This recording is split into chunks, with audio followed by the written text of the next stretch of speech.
Subscribe कीजिए राजधानी educational group पचकोड़िया YouTube channel को, बेल आइकन दबाइए लेटेस्ट एजुकेशनल वीडियो सबसे पहले देखने के लिए और डाउनलोड कीजिए हमारा मोबाइल ऐप भी।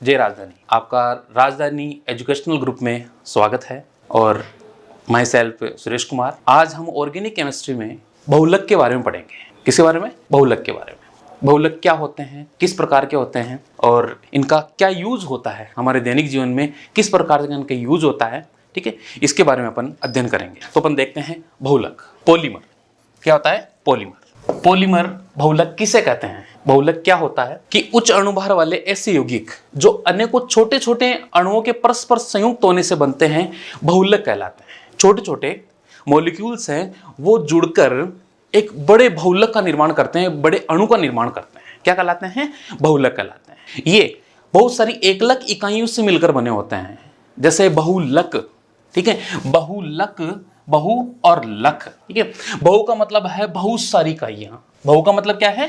बहुत सारी इकाइयां, ठीक है। लक यानी कि बहुत सारी इकाइयां, एकलक इकाइयां, बहुत सारी एकलक इकाइयां मतलब पॉलीमर। पॉली यानी बहु यानी बहुत सारे, और मर यानी एकलक इकाइयां। जनरली आपने देखा कि उच्च अणुभार वाले ऐसे यौगिक जो अनेकों छोटे छोटे अणुओं के परस्पर संयुक्त होने से बनते हैं, बहुलक कहलाते हैं। जिन छोटे अणुओं से बहुलक बनता है वे क्या कहलाती है? एकलक इकाइयां। क्या कहलाती है?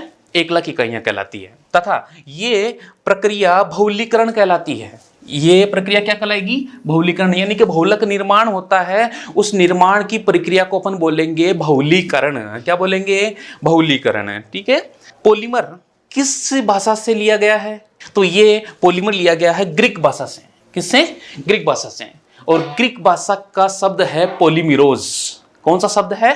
पॉलीमिरोज। पॉलीमिरोज शब्द से लिया गया है, ओके, जिसका अर्थ होता है बहुत सारी इकाइयां।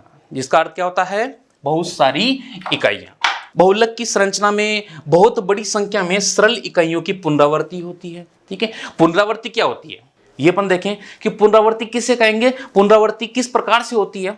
पुनरावृत्ति होती है जैसे एक कड़ी हो गई, एक कड़ी से आगे दूसरी कड़ी का जुड़ना, एक कड़ी से आगे दूसरी कड़ी का जुड़ना, वो कहलाता है पुनरावृत्ति। क्या कहलाता है? पुनरावृत्ति, ठीक है। तो पुनरावृत्ति देखो, पुनरावृत्ति जैसे मान लो कि कोई अपन ने ले लिया CH2 डबल बॉन्ड CH2, ये ले लिया, ठीक है। इसमें अब देखो पुनरावृत्ति का मतलब होगी यहां से मान लो कि ये टूटता है और फ्री रेडिकल्स में टूटता है। किस में टूटता है? फ्री रेडिकल्स में। मुक्त मूलक में टूटता है। मुक्त मूलक में टूटता है तो यहां से ये फ्री रेडिकल्स में टूट गया, इस प्रकार से CH2 फ्री रेडिकल्स और CH2 फ्री रेडिकल्स, ठीक है। तो इस प्रकार की बहुत सारी इकाइयां एथीन जो पॉलीमर है, एथीन पॉलीमर से पॉलीथीन का निर्माण होता है, तो एकलक इकाइयों की पुनरावृत्ति होती है। किसकी पुनरावृत्ति होती है? एकलक इकाइयों की पुनरावृत्ति, ओके। पुनरावृत्ति जैसे आपको मैं बताता हूं, इसमें जैसे अपन देखें कि उच्च अणुभार वाले बहुलकों को वृहद अणु या मैक्रो अणु कहा जाता है, मतलब बहुत बड़ा अणु है, ठीक है, मैक्रो अणु, ठीक है। मैक्रो अणु मतलब बड़े अणु को मैक्रो अणु कहेंगे, ओके। सभी पॉलीमर्स को मैक्रो अणु कहते हैं, लेकिन सभी मैक्रो अणुओं को पॉलीमर नहीं कहते हैं। इसका मतलब क्या होता है यहाँ? इसका मतलब ये होता है कि सभी जैसे बड़े बड़े जो भी पॉलीमर हैं वो बड़े अणु हैं, लेकिन सारे बड़े अणु पॉलीमर नहीं होते हैं। जैसे एग्जांपल है हीमोग्लोबिन। जैसे यहाँ पर अपन ने लिया एथीन की पुनरावर्त इकाई से क्या बना? पॉलीथीन बहुलक। किसका निर्माण हुआ? पॉलीथीन बहुलक का निर्माण हुआ। एग्जाम्पल है जैसे यहाँ पर ले लिया अपन ने ethene, CH2 double bond CH2, ये एथीन है।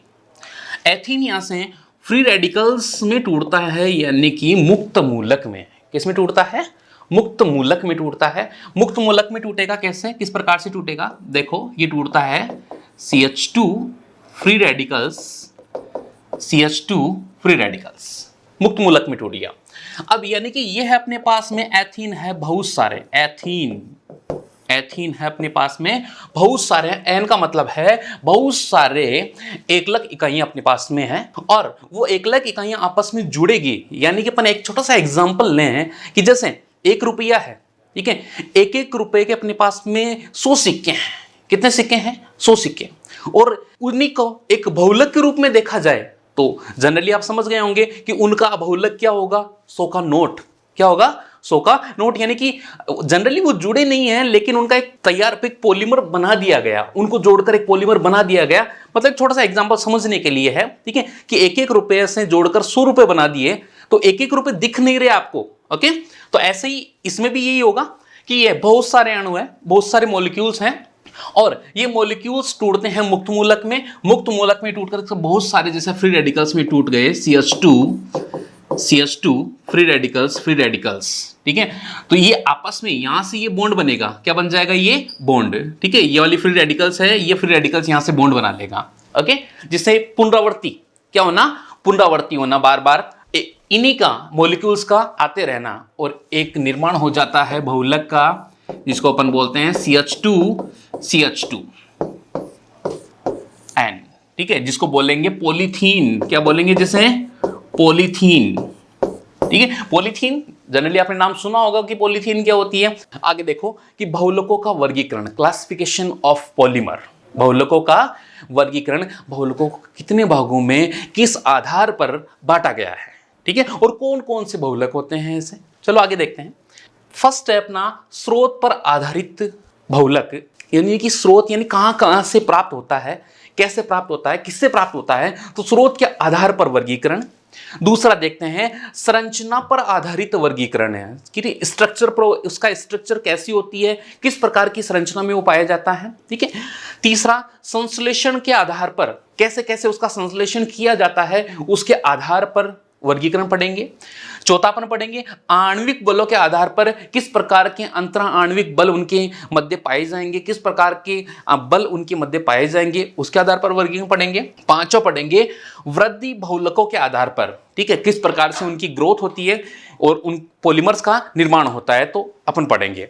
नेक्स्ट अपन देखते हैं यहाँ पर, फर्स्ट देखते हैं स्रोत पर आधारित वर्गीकरण, ठीक है।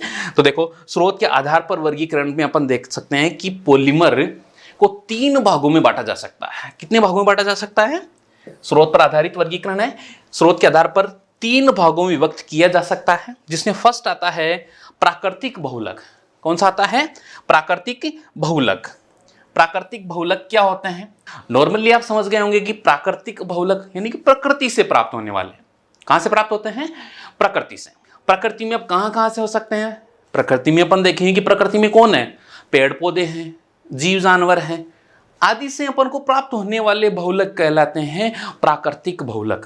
क्या कहलाते हैं, प्राकृतिक। इंग्लिश में बोलेंगे नेचुरल, यानी प्राकृतिक, नेचुरल पॉलीमर, जो नेचर से प्राप्त होते हैं, प्रकृति से प्राप्त होते हैं, प्राकृतिक पॉलीमर कहलाते हैं, ठीक है। देखो प्राकृतिक बहुलक वे बहुलक जो प्रकृति में पेड़ पौधों एवं जंतुओं से प्राप्त किए जाते हैं, प्राकृतिक बहुलक कहलाते हैं। एग्जाम्पल जैसे आपने सुना होगा नाम स्टार्च का, ठीक है। सेल्यूलोज कहाँ से प्राप्त होता है, ठीक है। स्टार्च आपने देखा होगा, वैसे स्टार्च जनरली अपन देखते हैं कि आलू में स्टार्च की मात्रा पाई जाती है। सेल्यूलोज की बात करें, सेल्यूलोज पेड़ पौधों वगैरह आदि में किसकी मात्रा पाई जाती है, सेल्यूलोज की मात्रा पाई जाती है। प्रोटीन भी अपने लिए बहुत आवश्यक होता है, ठीक है। प्रोटीन की मात्रा आपने बिल्कुल देखा होगा, प्रोटीन कहाँ से मिलता है, न्यूक्लिक अम्ल और प्राकृतिक रबर और रेजिन, ठीक है। ये सब किसके एग्जांपल्स हैं, प्राकृतिक बहुलक के एग्जांपल्स हैं। नेक्स्ट अपन बात कर रहे हैं अर्ध संश्लेषित बहुलक। अर्ध संश्लेषित को एक नाम बिल्कुल आप ध्यान रखना, ये नाम कि सेमी सिंथेटिक, ये जो वर्ड है, जो इंग्लिश का वर्ड है, ये वर्ड कभी कभी हिंदी में भी लिखा हुआ आ जाता है, और जब भी क्वेश्चन पेपर वगैरह अपने सामने आता है तो अपने पढ़ा है जैसे अर्ध संश्लेषित, और वहां वो क्वेश्चन के रूप में आ गया सेमी सिंथेटिक। ये वर्ड जैसे हिंदी में ऐसे लिखा हुआ ये वर्ड, तो ये वर्ड इस प्रकार से हिंदी में लिखा हुआ आ गया, तो आप बिल्कुल कंफ्यूज हो सकते हैं यार सेमी सिंथेटिक कौन सा होगा, तो इसलिए इंग्लिश वर्ड का भी थोड़ा ध्यान रखें। तो सेमी सिंथेटिक, ओके, अर्ध संश्लेषित हिंदी में बोलेंगे, इंग्लिश में सेमी सिंथेटिक बोलेंगे। ऐसे बहुलक होते हैं, नॉर्मली मैं आपको समझा दूं कि जैसे प्रकृति से कोई बहुलक हमें प्राप्त हुआ, छोटा सा एग्जाम्पल जैसे अपन देखते हैं आंख, आपने नाम सुना होगा, जिसको अपन नॉर्मल लैंग्वेज में अपन आंकड़ा बोलते हैं, उससे में प्राप्त होता है दूध, सफेद व्हाइट श्वेत, ठीक है। अपन को दूध जैसा प्राप्त होता है, जो चिपचिपा सा होता है वो दूध, ठीक है, लेटेक्स, ओके। उसमें लेटेक्स की मात्रा पाई जाती है, ठीक है, शीर, दूध, ओके, वो एक प्रकार से देखा जाए तो उसमें लेटेक्स की मात्रा होने से वो एक कच्चा रबड़ है, वो अपन लेकर आए घर पे और उसको अपन ने सुखा लिया थोड़ा सा। आप थोड़ी देर सुखाने के बाद में आप देखना कि उसको अपन प्रेस करके देखें या उसको खींच कर देखें तो एक रबड़ की जैसे वो आपको महसूस होगा और जैसे खींचेंगे वो टूट जाएगा, जैसे खींचेंगे वो टूट जाएगा। तो ऐसे रबड़ को अपन बोलेंगे कि यह प्रकृति से प्राप्त हुआ, तो जनरली कहेंगे कि भाई प्राकृतिक बहुलक है। चलो उसको घर लेकर आ गए और अब उसको अपन को जैसे खींचा वो टूट गया। अब उसको सुधारने के लिए अपन उसमें कोई केमिकल का यूज करेंगे, किसी ना किसी प्रकार का केमिकल उसमें डालेंगे। तो केमिकल डालकर आपने केमिकल क्यों डाला? उसको अच्छा बनाने के लिए, ओके। तो अच्छा बनाने के लिए आपने केमिकल जैसे ही डाला तो वो अपने फिर उसके बाद में केमिकल रिएक्शन हुई इसके बीच में और वो एक अच्छा पॉलीमर तैयार हो गया। क्या तैयार हो गया? अच्छा पॉलीमर। ऐसे पॉलीमर को अर्ध संश्लेषित क्या बोलेंगे? अर्ध संश्लेषित, यानी कि आधा तो तैयार कर दिया था प्रकृति ने और आधा बना दिया आपने लैब में, ओके। आधा तो किसने बना दिया? प्रकृति ने, और आधा बना दिया आपने लैब में बना दिया। ऐसे को बोलेंगे अर्ध संश्लेषित बहुलक, इंग्लिश में बोलेंगे सेमी सिंथेटिक बहुलक। वे प्राकृतिक बहुलक जिन्हें रासायनिक अभिक्रिया द्वारा रूपांतरित करके सुधारा जाता है। That's clear? समझ में आ गया होगा आपको, ओके। चलो नेक्स्ट अपन देखते हैं आगे, जैसे सेल्यूलोज डाइएसिटेट, यानी कि सेल्यूलोज में, किसमें? सेल्यूलोज में। सेल्यूलोज जनरली आपने सेल्यूलोज देखा होगा, जैसे सेल्यूलोज की मात्रा कपास, रुई में सेल्यूलोज की मात्रा होती है। सेल्यूलोज में अपन ने डाल दिया एसिटिक एसिड। क्या डाल दिया? Acetic acid. सेल्यूलोज में किसकी मात्रा?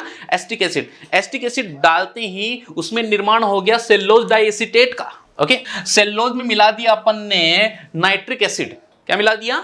नाइट्रिक एसिड मिला दिया, यानी कि ये देखो, ये तो है प्रकृति से प्राप्त और ये अपना केमिकल, ये प्रकृति से प्राप्त है और ये अपना केमिकल है, तो अर्ध संश्लेषित हुआ। जनरली सेल्यूलोज नाइट्रेट को गन कॉटन भी कहा जाता है, ठीक है। और जनरली वल्कनीकृत रबर, जो भी रबर की बात कर रहा था कि रबर को सुधारा जाता है, ठीक है, उस सुधारने की जो क्रिया है उसको रबर का वल्कनीकरण कहते हैं। क्या कहते हैं? रबर का वल्कनीकरण। वो थोड़ा सा अपन आगे पढ़ेंगे इसी लेसन में, विस्तृत पढ़ेंगे वल्कनीकरण कैसे और किस प्रकार से किया जाता है, ओके। चलो थर्ड अपन देखते हैं संश्लेषित बहुलक। अब देखो बात पहले क्या था? अर्ध संश्लेषित, और अब आ गया संश्लेषित। तो नॉर्मली आप समझ गए होंगे कि संश्लेषण का मतलब है निर्माण करना, ठीक है। और निर्माण कहां हुआ? निर्माण आपने लैब में किया, तो लैब में किसके द्वारा किया जाता है? लैब में ऑटोमेटिक तो कोई काम होता नहीं है, अपनी द्वारा ही काम किया जाता है। अर्थात अपन संश्लेषित बहुलक कौन से होंगे? जो वे बहुलक जिन्हें मानव द्वारा प्रयोगशाला में तैयार किया जाता है, सिंथेटिक बहुलक या संश्लेषित बहुलक कहलाते हैं। इंग्लिश में इसको सिंथेटिक बोला जाता है, ध्यान रखना। इंग्लिश वर्ड आपको नोटिस में रखना है, क्योंकि ये हिंदी में नाम ना आकर ये इस प्रकार का नाम लिखा हुआ, इंग्लिश में नाम लिखा हुआ हो सकता है, ओके। तो प्रयोगशाला में, पूरी तरह से प्रयोगशाला में बनाया गया पॉलीमर, जैसे पॉलीथीन, क्या थैलियां? पॉलीथीन मतलब नॉर्मली अपन देखते हैं थैलियां, क्या वो अपन घर पे बना सकते हैं? ठीक है। या किसी पेड़ पौधे से अपन पॉलीथीन बना सकते हैं? नहीं, ठीक है। लेबोरेटरी में अपन बनाएंगे, प्रयोगशाला में वो बनाई जाएगी पॉलीथीन। टेफ्लॉन, आगे अपन टेफ्लॉन के बारे में अध्ययन करेंगे। आर्लोन के बारे में आगे अध्ययन करेंगे। पीवीसी चलो नॉर्मल एक वर्ड ये सुना हुआ है, ठीक है, कि पीवीसी नॉर्मली अपन देखते हैं कि खेती के लिए जो फव्वारा पाइप वगैरह जो डालते हैं तो उनको बोलते हैं पीवीसी पंप। क्या बोलते हैं? पीवीसी पंप, ठीक है। अब पीवीसी फव्वारा पाइप वगैरह जो होते हैं, वो जो रबड़ जैसा वो पदार्थ होता है वो पीवीसी होता है, जिसको बोलते हैं पॉलीवाइनिल क्लोराइड। क्या बोलते हैं उसको? पॉलीवाइनिल क्लोराइड, पीवीसी, ओके। और जैसे और भी पीवीसी के एग्जांपल, जैसे आपने देखा होगा पानी के जो पाइप फिटिंग वगैरह जो यूज किए जाते हैं आजकल, वो सब पीवीसी के होते हैं, ओके। नेक्स्ट अपन देखते हैं संरचना पर आधारित वर्गीकरण। ये फर्स्ट तो जो था अपना किसका आधार पे था? स्रोत पर आधारित है। और अब सेकंड जो क्लासिफिकेशन आता है, बी पॉइंट, संरचना पर आधारित वर्गीकरण, कि पॉलीमर को संरचना के आधार पर कैसे वर्गीकृत किया जा सकता है। इनको 3 भागों में बांटा जा सकता है संरचना के आधार पर। फर्स्ट है रेखीय, सेकंड है शाखित और तीसरा है त्रिकबद्ध, ओके। तो अपन चलो इनका अध्ययन करते हैं। रेखीय क्या होता है? ठीक है, रेखीय बहुलक, जिसको अपन इंग्लिश में बोलते हैं लाइनर पॉलीमर। ध्यान रहे, ये वर्ड फिर से मैं रिपीट कर रहा हूं, इंग्लिश वाले वर्ड, ठीक है, कि इंग्लिश वाले ये ऐसे लिखा हुआ हो तो ये वर्ड आपका हिंदी में भी लाइनर लिखा हुआ आ सकता है। लाइनर पॉलीमर क्या होता है? तो रेखीय बहुलक को इंग्लिश में लाइनर पॉलीमर कहा जाता है। इस प्रकार के बहुलकों में एकलक इकाइयां आपस में जुड़कर एक बड़ी सीधी श्रृंखला बनाते हैं और ये सीधी श्रृंखलाएं एक दूसरे के ऊपर व्यवस्थित होकर संकुलित संरचना बनाते हैं। ओके, एकलक इकाइयां एक दूसरे के ऊपर व्यवस्थित होकर क्या बनाती है, संकुलित संरचना का निर्माण करते हैं। ऐसे बहुलक रेखीय बहुलक कहलाते हैं। इन बहुलकों के अब देखो इनका स्पेशली करैक्टर क्या होता है, ये बिल्कुल आपको मोस्टली ध्यान रखना है। यहां पर ये मोस्टली क्वेश्चन बनता है कि इन बहुलकों में क्या क्या करैक्टर होते हैं। देखो, उच्च गलनांक होता है, उच्च घनत्व होता है, उच्च तनन सामर्थ्य होती है, उच्च तनन सामर्थ्य, उच्च तनन सामर्थ्य और प्रबल बंध होता है।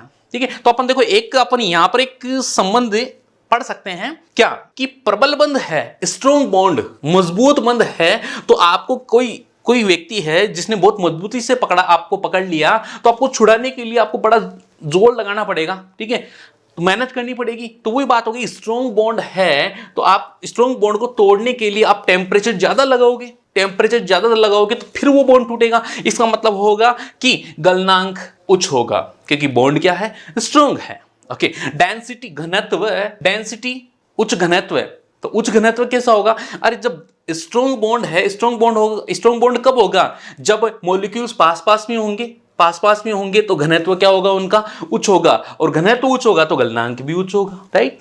तनन सामर्थ्य मतलब है कि तार में बदलने की क्षमता, यानी कि ऐसे पॉलीमर जिनको लंबे तार में बदला जा सकता है। ठीक है, मतलब फैलने का गुण एक प्रकार से तार में बदल सकते हैं, तनन सामर्थ्य उनकी उच्च होती है।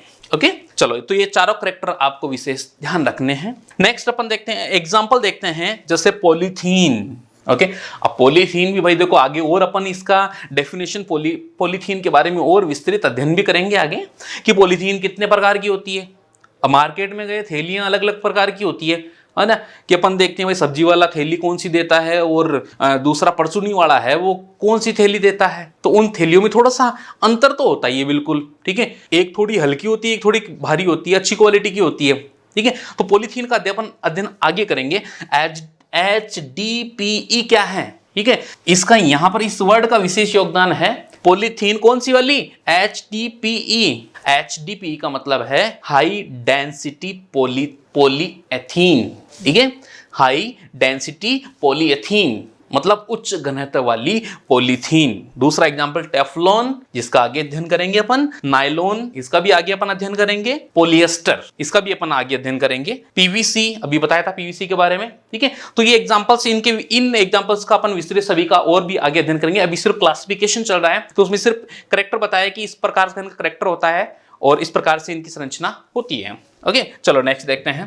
ये लाइनर पॉलीमर है जो एक दूसरे के ऊपर व्यवस्थित होकर एक संरचना का निर्माण होता है, संकुलित संरचना का निर्माण करता है। दूसरा है साखित बहुलक। साखित बहुलक क्या होता है, इंग्लिश में बोलते हैं ब्रांच्ड पॉलीमर। क्या बोलते हैं, ब्रांच्ड पॉलीमर। जब किसी बहुलक की प्रमुख श्रृंखला के इधर उधर शाखाएं निकली रहती है, ऐसे बहुलक अरेखीय व साखित बहुलक कहलाते हैं। इनको अरेखीय बहुलक भी कह सकते हैं, पहला रेखीय था तो इसको अपन अरेखीय भी कह सकते हैं। ठीक है, चलो अब एक करेक्टर देखो, यदि आपने रेखीय के करेक्टर क्या थे, सभी में मतलब बॉन्ड स्ट्रॉन्ग था तो गलनांक उच्च था, घनत्व उच्च था और तनन सामर्थ्य उच्च थी। यदि बॉन्ड कमजोर हुआ, दुर्बल हुआ, तो बॉन्ड दुर्बल है, कमजोर है, तो बिल्कुल तीनों करेक्टर भी क्या होंगे, डाउन होंगे। क्या होंगे, निम्न गलनांक होगा, निम्न घनत्व होगा और निम्न तनन सामर्थ्य होगी, क्योंकि यहां पर जो बॉन्ड है वो क्या है, वीक है, दुर्बल है, तो वीक बॉन्ड। ओके, दुर्बल बंध, समझ में आ गया। तो ऐसे बहुलक साखित बहुलक कहलाते हैं। चलो एग्जाम्पल कौन कौन से होते हैं इनमें देखिए। निम्न घनत्व वाली पॉलीथीन, निम्न घनत्व वाली polythene, low density polyethylene. Okay, low density polythene, LDPE बोलते हैं उसको। क्या बोलते हैं, LDPE। और अपन देखते हैं स्टार्च एमाइलोपेक्टिन, ओके, और ग्लाइकोजन। ओके, ये स्टार्च एमाइलोपेक्टिन आपने नाम सुना होगा, ये कार्बोहाइड्रेट्स होते हैं। क्या होते हैं ये, कार्बोहाइड्रेट, ठीक है, जो हमारे लिए दैनिक जीवन में भी आवश्यक होते हैं काफी। चलो देखो, इस प्रकार से ये संरचना में व्यवस्थित रहता है, ब्रांचिंग निकली हुई रहती है, कहीं ना कहीं कुछ ना कुछ प्रतिस्थापित समूह वगैरह इससे जुड़े हुए होते हैं, ब्रांच के रूप में निकले रहते हैं। नेक्स्ट आता है त्रिकबद्ध जालक्रम बहुलक। ये क्या होता है, किस प्रकार का होता है? त्रिकबद्ध जालक्रम, यानी कॉमन अपन समझ गए, कॉमन सेंस इतना कि जालक्रम आ गया तो जालक्रम का मतलब हो गया कि बिल्कुल एक जाल बना हुआ है, मतलब एक जाल आपने देखा होगा, ठीक है, मछली पकड़ने वाला जाल है या कैसा किसी प्रकार का भी नेट आपने देखा होगा, जाल देखा होगा, ठीक है। तो वो जाल कैसे बनता है? तो वैसे ही पॉलीमर में बिल्कुल जाल बनेगा श्योरली। तो त्रिकबद्ध या जालक्रम बहुलक, जिनको इंग्लिश में बोलते हैं cross link polymer, cross linked polymer, जब बहुलक अणुओं में कई रेखीय श्रृंखलाएं परस्पर क्रॉस बंधों द्वारा बंधकर जालनुमा संरचना बना लेती है, ऐसे बहुलक जालयुक्त या त्रिकबद्ध बहुलक कहलाते हैं। ओके, जैसे चलो देखते हैं, आगे देखते हैं। इसमें प्रबल सहसंयोजी बंधों द्वारा जुड़े रहते हैं। इसमें बॉन्ड कौन सा होता है? Strong bond. कौन सा होता है इसमें? Strong bond. प्रबल सहसंयोजक बंध द्वारा ये जुड़े रहते हैं। ये बहुलक त्रिकबंधों की उपस्थिति के कारण, त्रिकबंध यदि हो गए तो उनकी उपस्थिति के कारण ये कठोर, दृढ़ और भंगुर होते हैं। कठोर, दृढ़ और भंगुर होते हैं। Okay, example bakelite. चलो अब बेकेलाइट देखो, बेकेलाइट के बारे में चलो आगे भी इसी लेसन में अपन अध्ययन करेंगे, और थोड़ा सा बीच में एग्जाम्पल में आपको बता देता हूं कि बेकेलाइट क्या है। बेकेलाइट होता है, जैसे आपने बेकेलाइट देखा होगा, बता देता हूं कहां देखा है आपने। बेकेलाइट होता है जैसे लाइट की जो स्विच हैं, लाइट वाले जो स्विच हैं वो स्विच बने होते हैं बेकेलाइट के। किसके बने होते हैं? बेकेलाइट के। तो एक एग्जांपल में आपको समझ में आ गया होगा कि इस प्रकार का पॉलीमर, ठीक है, बेकेलाइट होता है। Okay, melamine formaldehyde resin. Melamine formaldehyde resin, यानी मेलामीन और फॉर्मेल्डिहाइड मिलकर एक पॉलीमर का निर्माण करते हैं जिसको रेजिन कहते हैं। जैसे आपने नाम सुना होगा, कभी कभी अपन बोलते हैं कॉमनली रेक्सिन, रेक्सिन, वो रेजिन होता है। क्या होता है वो? Resin. Okay, melamine formaldehyde resin. और नेक्स्ट स्टायरीन। ओके, चलो स्टायरीन, इनके बारे में आगे अध्ययन करेंगे अपन इसी लेसन में। ये इस प्रकार की देखो, इसकी त्रिकबद्ध जालक्रम, एक जाल सा बना हुआ, देखो यहां से ये टच है, ये रेखीय बहुलक है, रेखाएं खींची हुई है, सीधी रेखाएं, और सीधी रेखाओं के बीच में यहां से, ठीक है, क्रॉस लिंक इस प्रकार से बने हुए हैं। यानी एक जाल बनता है तो बिल्कुल क्रॉस लिंक होना जरूरी है, ठीक है। और बीच में मतलब एक सीधा सीधा धागा होता है, तो उसके ऊपर से सीधा ऐसे इस प्रकार से एक क्षैतिज धागा है, ऊर्ध्वाधर धागा नहीं होगा तो जाल नहीं बनेगा। तो ये सीधा धागा है, क्षैतिज धागा है, ऊर्ध्वाधर धागा यदि बीच में नहीं होगा तो जाल नहीं बनेगा। तो इस प्रकार से बनता है जालक्रम बहुलक। ओके, नेक्स्ट अपन देखते हैं संश्लेषण के आधार पर वर्गीकरण, जिसे दो भागों में बांटा जा सकता है। कितने भागों में? दो भागों में। संश्लेषण का मतलब होता है निर्माण, और कैसे बहुलकों का निर्माण होता है और उसके आधार पर वर्गीकरण कैसे किया गया है। ये संश्लेषण के आधार पर वर्गीकरण दिया गया कैरोथर्स द्वारा 1929 में। ओके, अब देखते हैं वर्गीकरण कौन कौन से और कैसे वर्गीकरण इसका किया है। नेक्स्ट है योगात्मक बहुलक। फर्स्ट है इसमें आता है योगात्मक बहुलक, जिनको इंग्लिश में बोलते हैं एडिशन पॉलीमर। क्या बोलते हैं? Addition polymer. Okay, addition polymer. देखिए, योगात्मक बहुलक किसे कहेंगे? जनरली आपको कॉमनली थोड़ा सा मैं समझाता हूं ऐसे ही, ओके, कि योगात्मक बहुलक किसे कहते हैं। मान लो कि एकलक इकाइयां वो आपस में जुड़ती है, और जहां पर वो एकलक इकाइयां जुड़ेगी, तो जब वो जुड़ेगी तो वहां से जुड़ते समय किसी प्रकार का कोई छोटा मॉलिक्यूल बाहर नहीं निकलेगा। जब भी वो एकलक इकाइयां आपस में जुड़ेगी तो किसी प्रकार का छोटा मॉलिक्यूल है वो बाहर नहीं निकलेगा। ऐसे पॉलीमर को योगात्मक बहुलक कहा जाता है, योगात्मक एडिशन पॉलीमर कहा जाता है। ओके, ऐसे पॉलीमर्स में, ऐसे बहुलक के निर्माण में असंतृप्त एकलक इकाइयां भाग लेती है। क्या भाग लेती है? असंतृप्त एकलक इकाइयां भाग लेती है। ओके, तो असंतृप्त एकलक इकाइयां कौन सी? जैसे एल्कीन वाली और एल्काइन वाली, डबल बॉन्ड, ट्रिपल बॉन्ड, ठीक है, आदि एकलक इकाइयां भाग लेती है। इस प्रकार की एकलक इकाइयां भाग लेती है। इस प्रकार के बहुलक में देख ले, डेफिनेशन देख लेते हैं अपन एक बार। डेफिनेशन, इस प्रकार के बहुलक में अनेक एकलक इकाइयां परस्पर संयुक्त होकर एक बड़े अणु का निर्माण करती है। परस्पर संयुक्त होकर एक बड़े अणु का निर्माण करती है तथा किसी भी अन्य छोटे अणु का निष्कासन नहीं होता है। कोई भी छोटा अणु बाहर नहीं निकलता है। छोटा अणु कोई भी हो सकता है, जैसे छोटा अणु हो सकता है H2O हो सकता है, NH3 हो सकता है, ROH हो सकता है, आदि कई प्रकार के छोटे अणु हो सकते हैं जो छोटा अणु बाहर नहीं निकलता है। ऐसे बहुलक योगात्मक बहुलक कहलाते हैं और इन्हें संकलन बहुलक के नाम से भी जाना जाता है। ये वर्ड भी बिल्कुल ध्यान रखना, क्योंकि इस वर्ड में बच्चे कंफ्यूज हो जाते हैं। ठीक है, तो ध्यान रखना, संकलन बहुलक, किस बहुलक को कहते हैं? योगात्मक बहुलक को ही संकलन बहुलक कहते हैं। संगनन और संकलन दोनों वर्ड अलग अलग हैं। संकलन बहुलक, ओके, योगात्मक बहुलक। चलो नेक्स्ट देखते हैं अपन। योगज बहुलकों में असंतृप्त, अभी बताया मैंने, असंतृप्त यानी कि द्विबंध व त्रिबंध युक्त एकलक इकाइयां भाग लेती है। समझ गए इतना? चलो नेक्स्ट स्टेप आगे चलते हैं अपन। जैसे एग्जांपल आपके सामने है, यहां पर अभी बताया था मैंने एथीन, और एथीन से क्या बना? एथीन से क्या बनता है? एथीन से पॉलीथीन। एथीन से क्या बना? पॉलीथीन।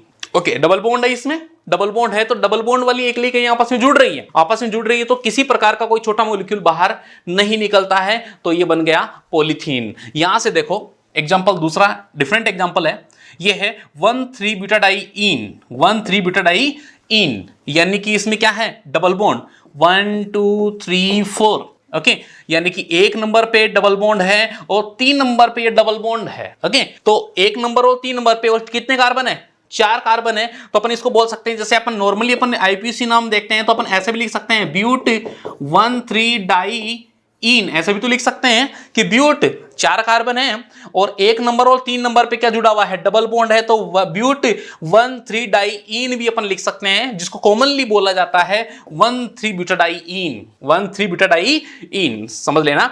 नेक्स्ट है स्टायरीन। स्टायरीन क्या होता है? स्टायरीन होता है, नॉर्मली अपन देखें कि जैसे CH2 double bond CH, okay, और नीचे जुड़ा हुआ है C6H5, ओके, तो इसको अपन ऐसे भी कह सकते हैं, वाइनिल बेंजीन भी कह सकते हैं। ये वाइनिल समूह है और वाइनिल समूह से जुड़ा हुआ है बेंजीन, तो बोलेंगे वाइनिल बेंजीन भी कह सकते हैं स्टायरीन को, ध्यान रखना। और ये ऐसे भी लिखा हुआ हो सकता है, कंफ्यूज मत होना। बेंजीन को देखो स्ट्रक्चर प्रोग्राम अपन ऐसे भी लिख सकते हैं, बेंजीन, तो इसको भी वही सेम है, ये भी सेम है, ये भी सेम है, ये भी सेम है। ओके, अब ये जुड़ते कैसे हैं, किस प्रकार से ये आपस में एडिशन होता है इनका, किस प्रकार से आपस में जुड़ते हैं? तो देखो आपस में जुड़ेंगे तो ये मॉलिक्यूल्स और ये मॉलिक्यूल्स आपस में क्या होंगे? ऐड होंगे। ओके, ऐड होंगे, तो ऐड होते समय आपको इसमें थोड़ा सा ध्यान रखना है कि किस प्रकार से ये ऐड होंगे। यहां से कॉमनली आपको ध्यान रखना है कि जैसे ये फ्री रेडिकल्स में यहां से टूटता है, ये फ्री रेडिकल्स, ये फ्री रेडिकल्स, यहां से फ्री रेडिकल्स, ये फ्री रेडिकल्स और ये फ्री रेडिकल्स। ओके, यहां से ये बेंजीन नीचे जुड़ा हुआ है, यहां से मान लो कि ये इलेक्ट्रॉन यहां और ये इलेक्ट्रॉन यहां, ठीक है, तो ये आपस में क्या बना लेता है? बॉन्ड बना लेता है यहां से। और बॉन्ड बनाने पर देखो ये आपस में यहां तो रह गया CH2 रह गया, और यहां से जो इलेक्ट्रॉन आता है वो बाहर की तरफ बॉन्ड बना रहा है, तो अपन यहां पर बाहर की तरफ बॉन्ड लगाकर शो कर देंगे। और CH और डबल बॉन्ड, यहां पर 2 इलेक्ट्रॉन आए, यहां से 2 इलेक्ट्रॉन आए, यहां से टूटकर और यहां से टूटकर, तो 2 इलेक्ट्रॉन आया तो यहां पर क्या बन गया? डबल बॉन्ड बन गया। ठीक है, और यहां पर CH2, ये CH2 है और ये C6H5, ये यहां पर बीच में नहीं आएगा, ये नीचे जुड़ जाएगा। ठीक है, ये नीचे जुड़ा हुआ है, देखो नीचे या ऊपर कहीं पर भी नीचे जुड़ सकता है, ऊपर जुड़ सकता है। और ये CH2 और आगे बॉन्ड लगा दिया और ब्रैकेट लगाकर अपन लगा देंगे N, क्या लगा देंगे? N, ठीक है, जो बन गया ब्यूटाडाइईन स्टायरीन सहबहुलक। ठीक है, ब्यूटाडाइईन और स्टायरीन ने मिलकर क्या बना लिया? एक बहुलक का, योगात्मक बहुलक का निर्माण कर लिया, और जिसको कॉमनली अपन बोलते हैं ब्यूना एस। क्या बोलते हैं इसे? ब्यूना एस के नाम से भी जाना जाता है। ब्यूना एस आदि के बारे में इसी लेसन में और अब आगे अध्ययन करेंगे अपन। चलो नेक्स्ट स्टेप में चलते हैं। नेक्स्ट है कंडेंसेशन पॉलीमर, इंग्लिश में क्या बोलते हैं? Condensation polymer. ठीक है, संगनन बहुलक, योगात्मक को अपन ने नाम बोला था संकलन, और इसको बोलते हैं संगनन बहुलक, कंडेंसेशन पॉलीमर।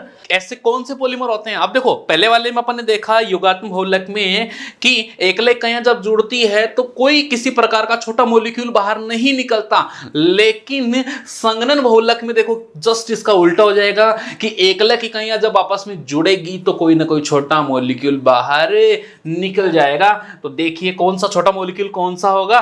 छोटा मॉलिक्यूल मॉलिक्यूल जैसे यहाँ पर दे सकते हैं H2O, ROH, NH3, CO2, HCl आदि कोई भी छोटा मॉलिक्यूल बाहर निकल सकता है। तो ऐसे पॉलीमर क्या कहलाएंगे? संघनन बहुलक कहलाते हैं। एक बार डेफिनेशन जो लिखी हुई डेफिनेशन है वो देख लेते हैं। इस प्रकार के बहुलक में अनेक एकलक इकाइयां परस्पर जुड़कर एक बड़े अणु का निर्माण करती है और परस्पर क्रिया द्वारा एक छोटा अणु बाहर निकल जाता है जिसको अपन संघनन बहुलक कहते हैं। ओके, और ये प्रक्रिया संघनन बहुलीकरण कहलाती है। देखिए अब इसके एग्जांपल्स कौन कौन से होंगे। एग्जांपल्स होंगे जैसे टेरेलिन, टेरेलिन को दूसरा नाम होता है डेक्रोन भी कहते हैं, जिसके बारे में आगे अध्ययन करेंगे कि क्या टेरेलिन क्या होता है, डेक्रोन क्या होता है। नायलॉन 6 बेकेलाइट, ठीक है। जनरली थोड़ा सा बता दूं, नायलॉन का नाम तो बिल्कुल सुना होगा, जैसे नायलॉन का कपड़ा आता है, ठीक है, तो नायलॉन बिल्कुल आपने नाम सुना होगा कॉमनली, ठीक है।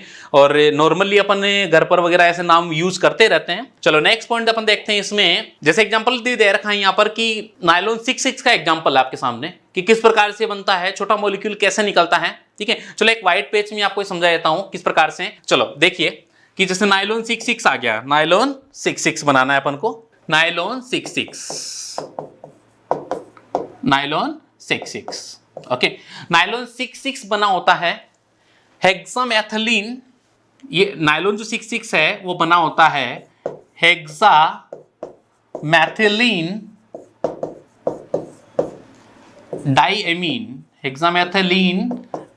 डाइएमीन प्लस एडिपिक अम्ल, ठीक है। दो एकलक इकाइयों से मिलकर यह बना होता है। ओके, चलो हेक्सामेथिलीन डाइएमीन किसे कहेंगे? हेक्सामेथिलीन डाइएमीन होता है, देखो हेक्सामेथिलीन, मैथिलीन जो समूह होता है वो CH2 समूह होता है। ओके, ये कितने हैं?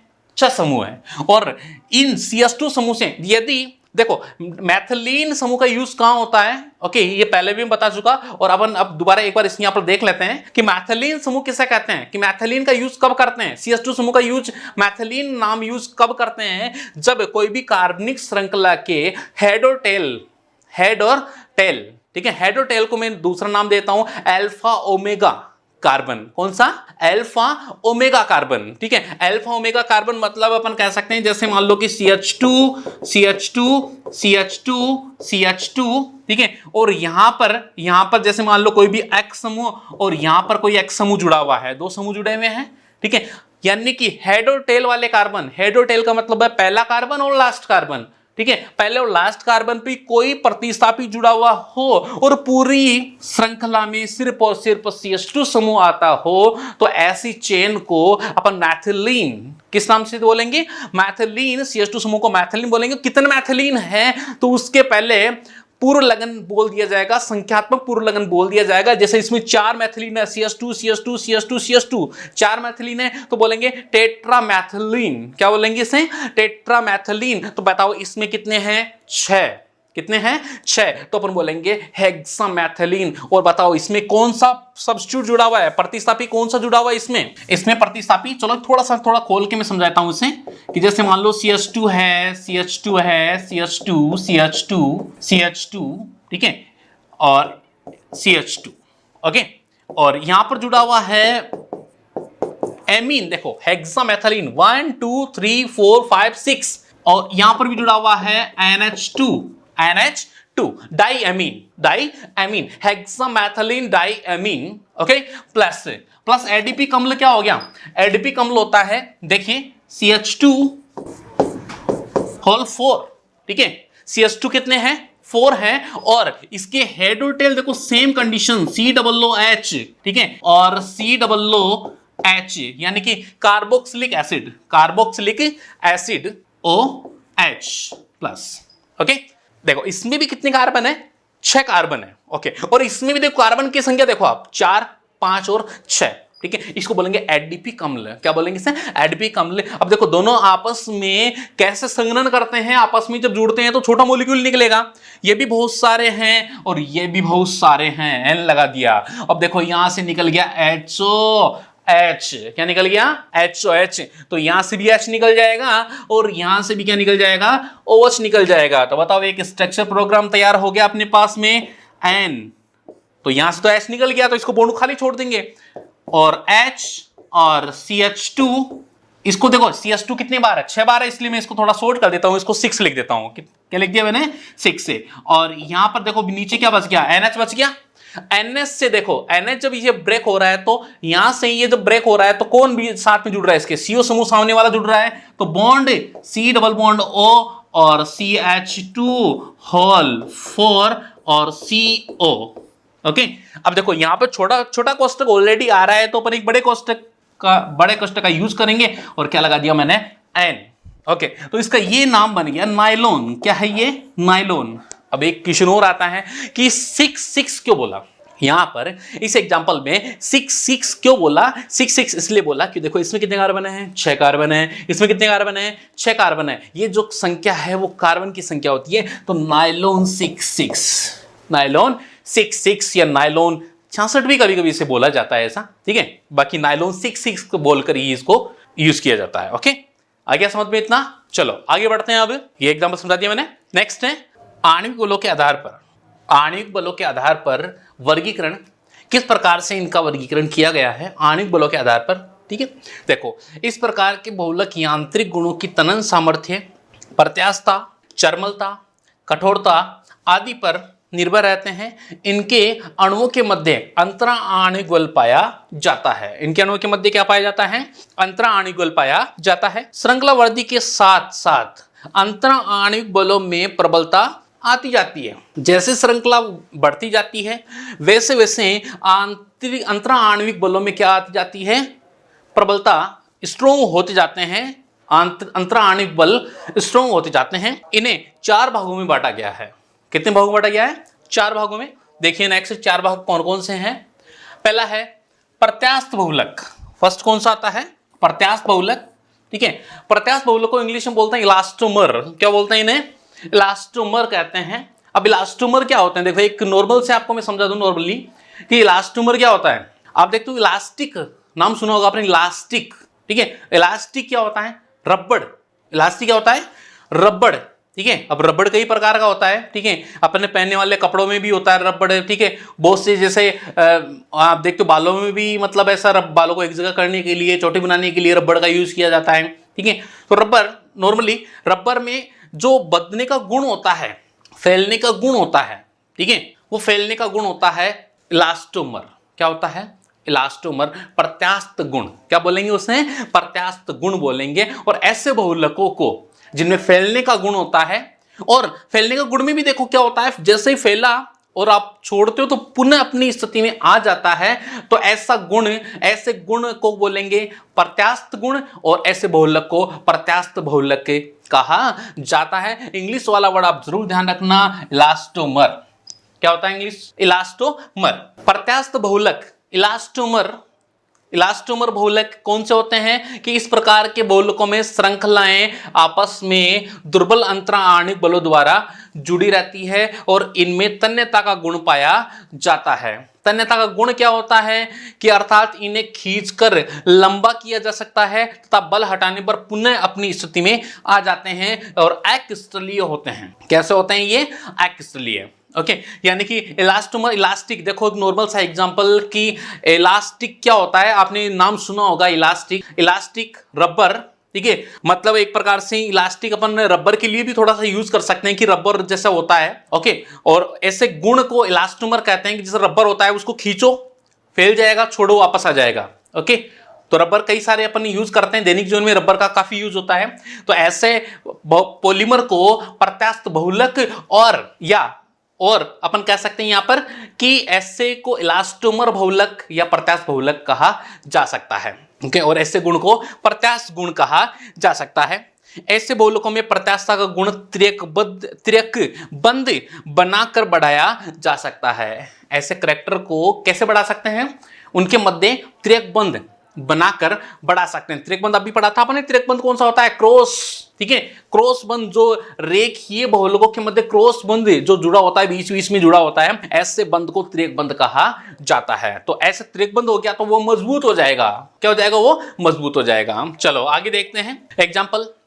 प्राकृतिक रबर, नेचुरल रबर, मैंने पहले भी बताया था, जैसे नेचुरल रबर अपने देखा, आंकड़ा, आंख सुना होगा आपने, ठीक है, उससे दूध प्राप्त होता है, वो एक प्राकृतिक बहुलक है।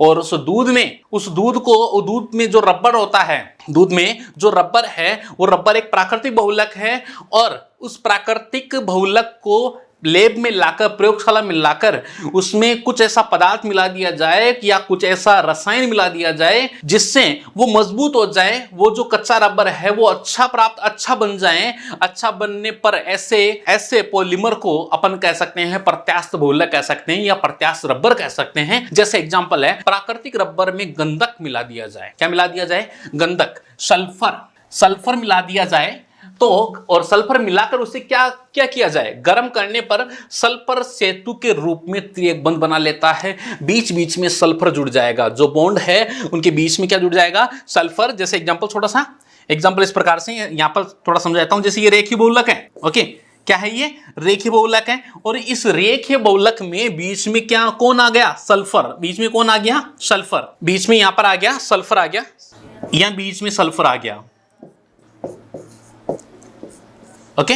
ये बीच में सल्फर आने का मतलब है ये बन गया त्रिएक बंध। क्या बन गया, त्रिएक बंध बन गया, ठीक है। और त्रिएक बंध बनने से इसमें क्या आ गई, मजबूती आ गई, इसमें क्या आ गई, मजबूती। तो ऐसी क्रिया देखिए, त्रिएक बंध बना, यहां पर सेतु बंध के रूप में सल्फर क्या करता है, सेतु बंध के रूप में त्रिएक बंध बना लेता है, त्रिएक बंध बना लेता है। और इसे वल्कनीकृत रबर कहा जाता है। ऐसे रबर को क्या बोलेंगे, वल्कनीकृत, यानी कि सुधारा गया रबर। प्राकृतिक रबर को पक्का रबर बनाने के लिए, ठीक है, अपन ने क्या मिलाया, सल्फर मिलाया, ऐसे रबर को वल्कनीकृत रबर कहेंगे तथा प्रक्रिया वल्कनीकरण कहलाती है। और भी एग्जांपल है, ब्यूना एन, आगे पढ़ेंगे नियोप्रीन रबर, ओके। तीनों रबर, ये तीनों ही रबर हैं और तीनों रबर के बारे में अपन आगे पढ़ेंगे, ओके। चलो, अब जैसे यहां पर एक और जैसे एग्जांपल भी दे रखा है, यहां पर ब्यूना एस का एग्जांपल दे रखा है, ठीक है। ब्यूना एस का एग्जांपल यहां पर जैसे 1,3-ब्यूटाडाइन, पहले भी आ चुका अपना एग्जांपल, पहले पीछे, ठीक है, पहले भी मैंने समझाया था कि ब्यूटाडाइन और स्टाइरिन आपस में मिलकर सोडियम की उपस्थिति में गर्म करते हैं और आपस में मिलकर क्या बनाते हैं, ब्यूना एस रबर का निर्माण करते हैं, ठीक है। तो इसके बारे में चलो अपन आगे पढ़ेंगे। आगे देखते हैं अपन नेक्स्ट, रेशेदार बहुलक। रेशेदार बहुलक कौन से होते हैं, रेशेदार बहुलक इंग्लिश में बोलते हैं फाइबर पॉलीमर। क्या बोलते हैं, फाइबर पॉलीमर। फाइबर पॉलीमर, देखिए, फाइबर पॉलीमर वे बहुलक जिनमें अंतरा आणविक बल हाइड्रोजन बंध या द्विध्रुव आकर्षण बल पाया जाता है। क्या पाया जाता है, अंतरा आणविक बल, हाइड्रोजन बंध या द्विध्रुव आकर्षण बल पाया जाता है, रेशेदार बहुलक कहलाते हैं। क्या कहते हैं इनको, फाइबर, रेशेदार बहुलक, फाइबर का नाम सुना होगा आपने, ठीक है। जैसे फाइबर अपन देखते हैं कि जैसे डीजे वाला, राइट, तो फाइबर है। और भी कई जैसे और अपन यूज करते हैं, फाइबर के गेट वगैरह बने होते हैं, कई बहुत सी जगह फाइबर का यूज किया जाता है, ठीक है। ग्लास से चश्मा ये बना होता है, ग्लास होते हैं, ये भी फाइबर के होते हैं, ओके। तो फाइबर पॉलीमर का बहुत सी जगह अपन यूज करते हैं। रेशेदार बहुलक, ओके।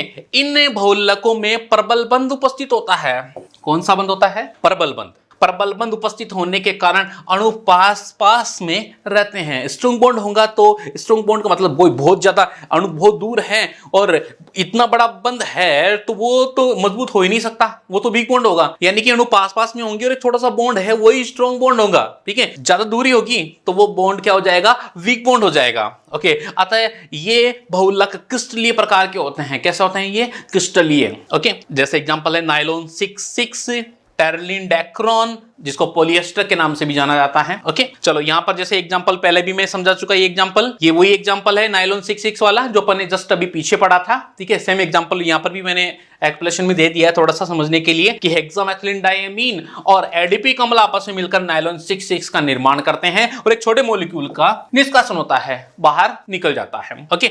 चलो आगे देखते हैं कि टेम्परेचर के आधार पर ताप के आधार पर बहुलक कितने प्रकार के हो सकते हैं, जो अपन अंतरा आणविक बलों में ही आते हैं। लेकिन उसको थोड़ा सा एक क्लासिफिकेशन अलग से और बता देता हूं मैं कि टेम्परेचर, ताप के आधार पर, कि ताप सुनम्य बहुलक पहला आता है, ताप सुनम्य बहुलक जो अंतरा आणविक बलों में भी ये आते हैं, आणविक बलों के आधार पर भी कह सकते हैं और ताप के आधार पर भी इसे कह सकते हैं कि ताप के आधार पर है ताप सुनम्य बहुलक। गर्म करने के आधार पर कितना गर्म करेंगे, जिसको अपन इंग्लिश में बोलते हैं थर्मोप्लास्ट। क्या बोलते हैं? थर्मोप्लास्टिक। थर्मोप्लास्टिक बहुलक कौन से होते हैं, किस प्रकार के होते हैं थर्मोप्लास्टिक? तो देखिए ऐसे बहुलक, चलो एक नॉर्मली पहले मैं आपको बता दूं कि थर्मोप्लास्टिक किसे कहेंगे कि ऐसे बहुलक जिन्हें रिसाइकिल किया जा सके। ऐसे बहुलक जिन्हें रिसाइकिल का मतलब होता है जिसको एक बार यूज करने के बाद भी दोबारा उससे फिर से यूज किया जा सके। ठीक है, जैसे मान लो कि पॉलीथीन है, पॉलीथीन, ठीक है, पॉलीथीन है, थैली, आपने पॉलीथीन को अभी जलाया होगा, जलाते हैं तो अपन देखते हैं कि उसमें वो पिघल कर नीचे, पॉलीथीन मतलब पिघल कर नीचे गिरता रहता है, लेकिन क्या गायब हो जाता है वहां से? नहीं, ठीक है, वो जलकर इकट्ठा हो जाता है। यानी कि उसको आप दोबारा इकट्ठा करके उसकी सहायता से कोई और चीज बना सकते हो, प्लास्टिक की कोई और चीज बना सकते हो, यानी कि जिस पॉलीमर का दोबारा यूज किया जा सके। एक चीज, एक पात्र, एक कोई भी वस्तु बन गई, उसको वापस खत्म करके, गर्म करके, खत्म करके वापस रिसाइकिल किया जा सके, ऐसे पॉलीमर थर्मोप्लास्टिक पॉलीमर कहलाते हैं या ताप सुनम्य पॉलीमर कहलाते हैं। इन बहुलकों में अंतराण्विक बल, इंपॉर्टेंट क्वेश्चन है, इन बहुलकों में अंतराण्विक बल प्रत्यास्थ व रेस्य बहुलकों के मध्यवर्ती होता है। अभी पहला अपन ने पढ़ा था दो प्रकार के पॉलीमर, रेसेदार और प्रत्यास्थ, तो इनके मध्य का जो अंतराण्विक बल होगा वो कौन सा होगा? दोनों के बीच का होगा। इसलिए इसको देखो आणविक बलों के आधार पे भी ले लिया और इसको ताप के आधार पे भी बोला जा सकता है। नोट में कर लेना ये। इन बहुलकों को बार बार गर्म करके विभिन्न सांचों में ढाला जा सकता है। तो अभी बात बोली मैंने कि रिसाइकिल किया जा सकता है। एग्जांपल पॉलीथीन, आगे एग्जांपल पॉलीथीन को वापस अपन गर्म करके यूज कर सकते हैं। पॉलीस्टाइरीन है, ऐसे ही polyvinyl chloride PVC, short form PVC, देखो लिखा हुआ है पीवीसी, ओके, इनको वापस गर्म करके यूज किया जा सकता है। एग्जांपल एथीन से पॉलीथीन ऑलरेडी दिया हुआ है, पहले अपन पढ़ चुके पॉलीथीन के बारे में, ठीक है, और आगे और पढ़ेंगे पॉलीथीन के बारे में, एक्सप्लेनेशन और पढ़ेंगे। एथीन से क्या बनता है? पॉलीथीन का निर्माण होता है। चलो आगे देखते हैं अपन। नेक्स्ट पॉइंट है तापदृढ़ बहुलक। ठीक है, ये जो इंग्लिश वाले वर्ड हैं ये आपको बिल्कुल ध्यान में रखने हैं, क्योंकि कभी कभी ये वर्ड न लिखकर ये वर्ड लिखा हुआ आ जाता है थर्मोसेटिंग। देखो मैंने भी हिंदी में यहां पर लिखा है थर्मोसेटिंग, इंग्लिश में लिखा हुआ थर्मोसेटिंग, ओके, तो यही थर्मोसेटिंग यहां पर भी लिखा हुआ है, ओके, यहां से कि ये बहुलक। अब सुनो, इनका क्या एक्सप्लेनेशन होता है कि थर्मोसेटिंग कौन से होते हैं और कैसे बहुलकों को थर्मोसेटिंग कहा जाता है। ऐसे बहुलक जिन्हें एक बार, जिन बहुलकों से कोई एक बार कोई पात्र बना दिया, जैसे कोई भी वस्तु बना दी, उसको बार बार रिसाइकिल नहीं किया जा सकता। जिससे एक बार जो चीज बन गई उसको वापस गर्म करेंगे तो उससे वो वापस पिघल कर रबड़ प्राप्त नहीं होगा या उस प्रकार का पॉलीमर प्राप्त नहीं होगा, मतलब रिसाइकिल नहीं किया जा सकता। ऐसे पॉलीमर कहलाते हैं थर्मोसेटिंग, यानी कि सेट हो गए। थर्मोसेटिंग, थर्म मतलब टेम्परेचर, सेट मतलब सेट हो गए, एक बार सेट हो गए, यानी कि परमानेंट सेट हो जाने वाले। छोटा सा एग्जांपल, जैसे लाइट वाले स्विच, ठीक है, लाइट वाले स्विच ऐसे पॉलीमर है जिसको अपन ने पढ़ा था बेकेलाइट। क्या बोला था? बेकेलाइट ऐसा पॉलीमर है जिसका एक बार जो बेकेलाइट से जो चीज बन गई, जो वस्तु बन गई, उसको वापस गर्म करेंगे तो हमें कार्बन प्राप्त होगा। क्या प्राप्त होगा? सिर्फ कार्बन, क्योंकि अपन ने कार्बन के बारे में पढ़ रहे हैं, ये सब चीजें कार्बन से ही बनी होती है, ओके, तो हाइड्रोकार्बन चेन से, हाइड्रोकार्बन कंपाउंड से ही, कार्बनिक कंपाउंड से ही ये सब चीजें बनी होती है। तो हमें उनको जलाएंगे तो आप कभी स्विच को जलाकर देखना, उसको जलाने पर हमें सिर्फ कार्बन चूर्ण प्राप्त होगा, कार्बन का पाउडर प्राप्त होगा, वापस प्लास्टिक वाली या रबड़ जैसा पदार्थ हमें प्राप्त नहीं होगा। ऐसे बहुलक एक्सप्लेनेशन देखें अपन। ऐसे बहुलक जो कठोर होते हैं, अज्वलनशील होते हैं और अगलनीय होते हैं, अघुलनशील होते हैं, किसी में घुलेंगे भी नहीं केमिकल में, और अघुलनशील पदार्थ बनाते हैं, तापदृढ़ बहुलक कहलाते हैं। ये बहुलक अत्यधिक त्रिकबद्ध व शाखित अणु वाले होते हैं, इन्हें दोबारा काम में नहीं लिया जा सकता है, इनका दोबारा यूज नहीं हो सकता है। एग्जाम्पल दिया हुआ है यहाँ पर बेकेलाइट। अभी बोला था मैंने कि इलेक्ट्रिसिटी स्विच किसके बने होते हैं? बेकेलाइट के बने होते हैं। यूरिया फॉर्मेल्डिहाइड रेजिन, यूरिया और फॉर्मेल्डिहाइड से मिलकर रेजिन का निर्माण होता है। मेलामीन रेजिन, ठीक है, आदि से पॉलीमर का निर्माण होता है। नेक्स्ट पॉइंट अपन क्लासिफिकेशन देखते हैं। वृद्धि बहुलकों के आधार पर, वृद्धि बहुलकों के आधार पर, वृद्धि बहुलकों के आधार पर देखो इन्हें कितने भागों में बांटा जा सकता है, दो भागों में बांटा जा सकता है। कितने भागों में बांटा जा सकता है, दो भागों में। तो देखो दो भाग कौन कौन से होते हैं। पहला होता है समबहुलक, होमोपोलीमर, ठीक है, वही इंग्लिश वर्ड आ गया, इंग्लिश वर्ड का वही आपको ध्यान रखना है यहाँ पर, होमोपोलीमर।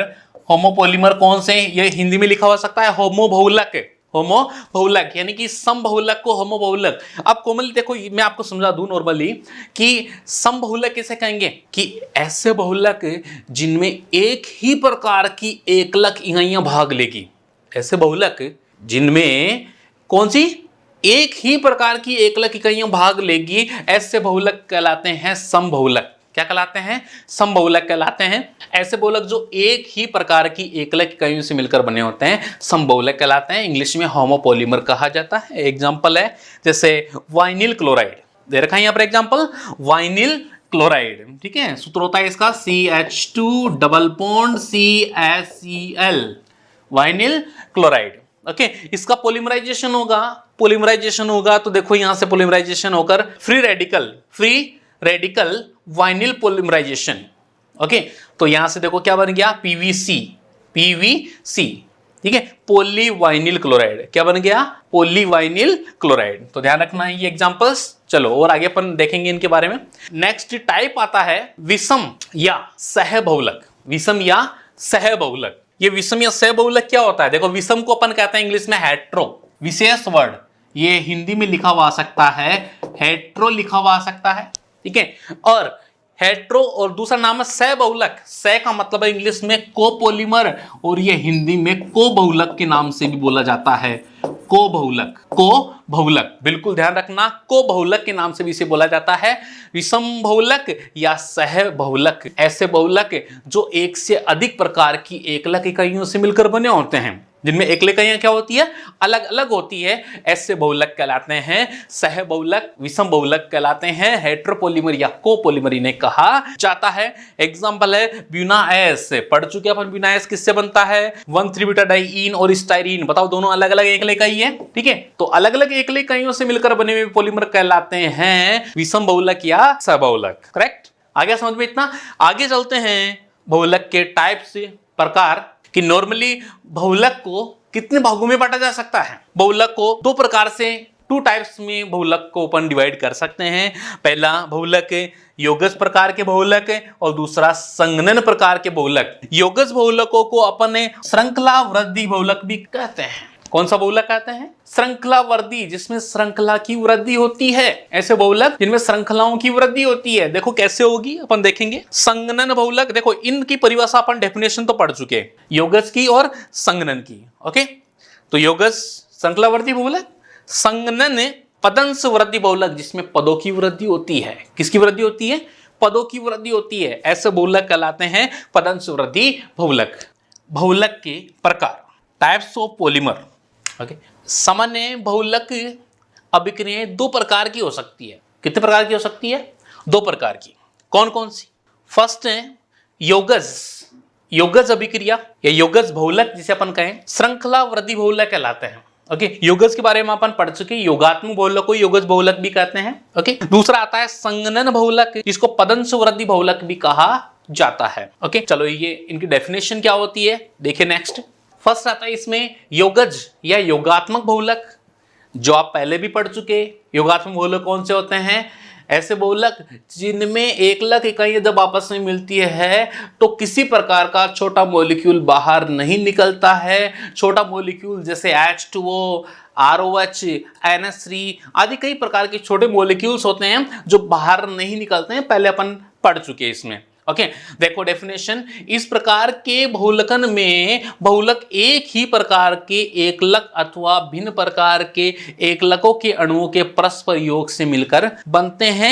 ये एकलक अणु असंतृप्त यौगिक होते हैं। मैंने पहले बताया था कि योगात्मक बहुलक में कौन सी एकल इकाइयां भाग लेती है, असंतृप्त एकलक इकाइयां भाग लेती है। डबल बॉन्ड वाली या ट्रिपल बॉन्ड वाली एकल इकाइयां भाग लेती है। अब देखिए, ये प्रक्रिया मुक्त मूलक अथवा आयनिक मूलकों द्वारा होती है। इस प्रक्रिया में श्रृंखला की वृद्धि होती है। किसकी वृद्धि होती है, श्रृंखला की वृद्धि। विशेष पॉइंट है, ध्यान रखना, असंतृप्त यौगिकों का भाग लेना, छोटे मॉलिक्यूल का न निकलना, मुक्त मूलक अभिक्रिया के रूप में होना, आयनिक अभिक्रिया के रूप में होना। ठीक है, चलो नेक्स्ट अपन देखते हैं क्रियाकारी कणों की प्रकृति के अनुसार इन अभिक्रियाओं को 3 प्रकारों में वर्गीकृत किया गया है। कितने भागों में बांटा गया है इन्हें? 3 भागों में। ठीक है, इसकी क्रियाकारी कणों की प्रकृति के आधार पर कितने भागों में बांटा गया? इसे 3 भागों में बांटा गया है। 3 भाग कौन कौन से हैं देखिए। फर्स्ट है मुक्त मूलक क्रियाविधि, दूसरी है धनायन क्रियाविधि और तीसरी है ऋणायन क्रियाविधि। पहली तो कौन सी है? मुक्त मूलक क्रियाविधि, दूसरी धनायन क्रियाविधि और तीसरी है ऋणायन क्रियाविधि। अब देखिए फर्स्ट अपन देखते हैं मुक्त मूलक क्रियाविधि कौन सी होती है। मुक्त मूलकों में टूटना, और ये कैसे टूटता है, किस प्रकार से टूटता है, देखो डेफिनेशन पहले। इस क्रिया में एल्कीन या डाइईन और उनके व्युत्पन्नों का बहुलकन मुक्त जनक बेंजोइल पेरोक्साइड का फॉर्मूला होता है C6H5CO। इसको बोलते हैं बेंजोइल। क्या बोलते हैं इसको? बेंजोइल। ठीक है, पेरोक्साइड OO, तो इसको क्या बोला अपन ने? पेरोक्साइड। तो दोनों साइड क्या जुड़ा होता है? बेंजोइल जुड़ा होता है। दोनों साइड क्या जुड़ा होता है? Benzoyl. C6H5CO, oxygen bond oxygen, यानी कि पेरोक्साइड बोलते हैं अपन, 2 ऑक्सीजन आपस में सिंगल बॉन्ड से जुड़े हुए हो। ठीक है, यानी कि अपन कह सकते हैं O2-2, तो इसको क्या बोलेंगे? पेरोक्साइड। ओके, और इस पे कौन सा चार्ज होता है? यहां पर देखो प्लस चार्ज, माइनस और प्लस चार्ज। ठीक है, तो इसको बोलेंगे बेंजोइल, और दिस इज पेरोक्साइड और दिस इज बेंजोइल। ठीक है, तो बेंजोइल तो benzoyl peroxide, right. Benzoyl peroxide उत्प्रेरक के रूप में लेते हैं। एसिटिल पेरोक्साइड क्या लिया जा सकता है? एसिटिल पेरोक्साइड भी लिया जा सकता है। देखो एसिटिल पेरोक्साइड क्या होता है? देखो एक व्हाइट पेज में आपको समझाता हूं। एसिटिल पेरोक्साइड व्हाइट पेज में देखो, एक बार समझ लेते हैं अपन व्हाइट पेज में। ओके, व्हाइट पेज में देखो एसिटिल पेरोक्साइड, जैसे अपन देखा एसिटिल किसे कहते हैं? एसिटिल होता है CH3CO, एसिटिल बोलेंगे इसे। इस पे कौन चार्ज होता है? Plus charge. ठीक है, एसिटिल, और एक एसिटिल मैंने आपके इधर सामने लिख दिया, एसिटिल CH3CO, इसको भी बोलेंगे एसिटिल। ओके, और ऑक्सीजन बॉन्ड ऑक्सीजन, ठीक है, तो इसको बोल दिया पेरोक्साइड, और दिस इज एसिटिल, और एसिटिल तो बन गया एसिटिल पेरोक्साइड। क्या बन गया? Acetyl peroxide. क्लियर? ओके, तो इस प्रकार के उत्प्रेरक का भी अपन यूज कर सकते हैं। देखो एक चीज मैं आपको समझा देता हूं, यहां पर बीच में ही समझा देता हूं कि ये जो इल आता है वो कैसे आता है। ठीक है, ध्यान रखना, कार्बोक्सिलिक एसिड, एक शॉर्ट नोट है, ध्यान रखना कि जैसे कभी भी कोई इक एसिड, कौन सा एसिड? इक एसिड। इक में आ गया कार्बोक्सिलिक, कौन सा आ गया? कार्बोक्सिलिक। इक एसिड से हमेशा ध्यान रखना, वेरी इंपॉर्टेंट पॉइंट ध्यान रखना, पूरी ऑर्गेनिक केमिस्ट्री में ये छोटे छोटे कॉन्सेप्ट है, ये काम में आते हैं। ये बीच में कॉन्सेप्ट है वो आपको समझा रहा हूं। इक एसिड, अभी थोड़ा एग्जांपल बीच में और बता दूंगा मैं। इक एसिड में से यदि अपन ने निकाल दिया H+, क्या निकाल दिया? H+ आपने माइनस कर दिया तो बनता है 8। क्या बनता है? 8। ओके, जहां पर इक लगा हुआ है उसको हटा दो और वहां लगा दो 8। देखना, अभी मैं आपको एग्जांपल बताऊंगा, आपको इजीली समझ में आएगा कि ये भी कैसे बना, आप बना दोगे। 8, जहां पर जो 8 बना हुआ है, 8 वाले कंपाउंड से ही आपने निकाल दिया O-2। क्या निकाल दिया?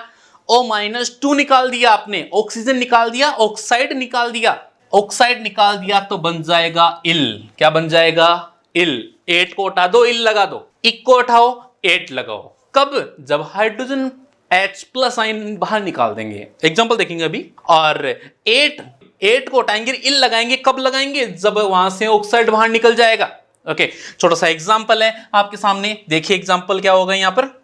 एग्जांपल जैसे ले लिया अपन ने CH3COOH। देखो अभी आपको बता दूंगा एसिटिल कैसे आया।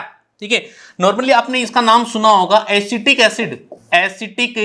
एसिड, एसिटिक एसिड से यदि निकाल दें H प्लस आइन, बाहर क्या निकाल दें, H प्लस आइन निकाल दें, तो H प्लस आइन निकालने पर देखो क्या बना, CH3CO माइनस, CH3COO माइनस। देखो यहां से भाई ये टूटेगा, ये H प्लस में और ये ऑक्सीजन माइनस में, ठीक है। तो यहां से H प्लस बाहर निकल गया तो ऑक्सीजन पे माइनस चार्ज रहेगा श्योरली, ठीक है।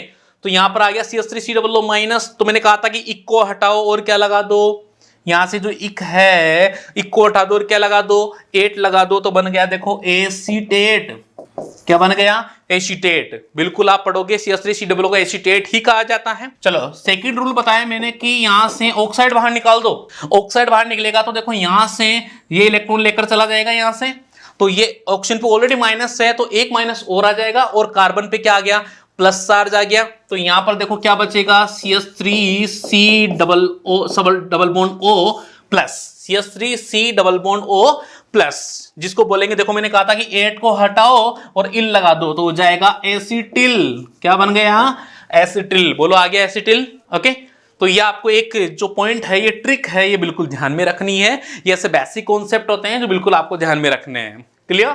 चलो नेक्स्ट देखते हैं अपन, यहां से श्रृंखला प्रारंभन पद, श्रृंखला प्रारंभन पद। श्रृंखला प्रारंभन पद क्या होते हैं, देखो जैसे अपन मुक्त मूलक अभिक्रिया में पढ़ते हैं तो इनके विभिन्न पद होते हैं, 3 प्रकार के पद होते हैं, 3 पद होते हैं। जिसमें पहला पद आता है, पहला पद है अपना श्रृंखला प्रारंभन पद। श्रृंखला प्रारंभ होती है, ठीक है, जैसे कोई भी कार्यक्रम है, कोई भी प्रोग्राम होता है तो उसमें 3 चरण तो होते हैं।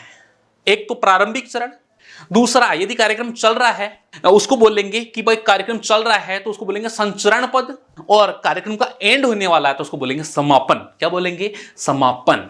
फर्स्ट है श्रृंखला प्रारंभन पद। ओके, प्रारंभ हो रही है श्रृंखला, बेंजोइल पेरोक्साइड को वायु में खुला छोड़ दिया जाए। बेंजोइल पेरोक्साइड को वायु में क्या कर दिया जाए, खुला छोड़ दिया जाए, ठीक है। खुला छोड़ने पर फेनिल मुक्त मूलक बनाता है। जैसे वायु में खुला छोड़ देंगे तो क्या बना लेगा, फेनिल मुक्त मूलक बना लेगा। यह फेनिल मुक्त मूलक एथीन पर क्रिया करके एक नया मुक्त मूलक बनाता है। ये फेनिल जो मुक्त मूलक प्राप्त हुआ है, यह मुक्त मूलक एथीन पर क्रिया करके एक नया मुक्त मूलक बना लेता है, जिसे श्रृंखला प्रारंभन पद कहा जाता है। चलो देखिए एग्जांपल से मैं आपको बताता हूं। ये बेंजोइल पेरोक्साइड है, जो भी मैंने आपको एग्जांपल बनाकर बता दिया था कि बेंजोइल पेरोक्साइड कैसे बनता है, किस प्रकार से बनता है, ठीक है, वो आपको समझा दिया था मैंने। ये बेंजोइल पेरोक्साइड में देखो यहां से बीच में से ये बॉन्ड, ये जो बॉन्ड है ये टूट रहा है, और ये किस में टूट रहा है, फ्री रेडिकल्स में। किस में टूट रहा है, फ्री रेडिकल्स में, मुक्त मूलक में टूट रहा है। ये मुक्त मूलक में टूट गया, देखिए बराबर बराबर 2 भाग में टूट गया, 2 भाग में टूटने के बाद में ये मुक्त मूलक कैसे प्राप्त होगा, यहां से CO2 गैस बाहर निकल जाएगी। कौन सी गैस बाहर निकल जाएगी, ध्यान रखना, CO2। कौन सी गैस बाहर निकलेगी, CO2 गैस बाहर निकलेगी। CO2 गैस बाहर निकलेगी, देखो कैसे और किस प्रकार से, यहां से ये फिर से मुक्त मूलक में टूटेगा। किस में टूटेगा, ये मुक्त मूलक में। ये बॉन्ड है, ये फिर से मुक्त मूलक में टूटेगा। एक इलेक्ट्रॉन यहां और एक इलेक्ट्रॉन यहां, कार्बन पे आ गया। तो बताओ इस कार्बन का इलेक्ट्रॉन और इस ऑक्सीजन पे जो इलेक्ट्रॉन जुड़ा हुआ है, ये दोनों आपस में मिलकर क्या बना लेंगे, एक बॉन्ड बना लेंगे। तो इस प्रकार से बन जाएगा कार्बन डबल बॉन्ड और सामने ऑक्सीजन के डबल बॉन्ड। बताओ CO2 बन गया और कार्बन पे फिर रेडिकल्स आ गया, तो इसको बोलेंगे फेनिल मुक्त मूलक। क्या बोलेंगे इसे, फेनिल मुक्त मूलक, ठीक है, फेनिल मुक्त मूलक इसे बोला जाएगा।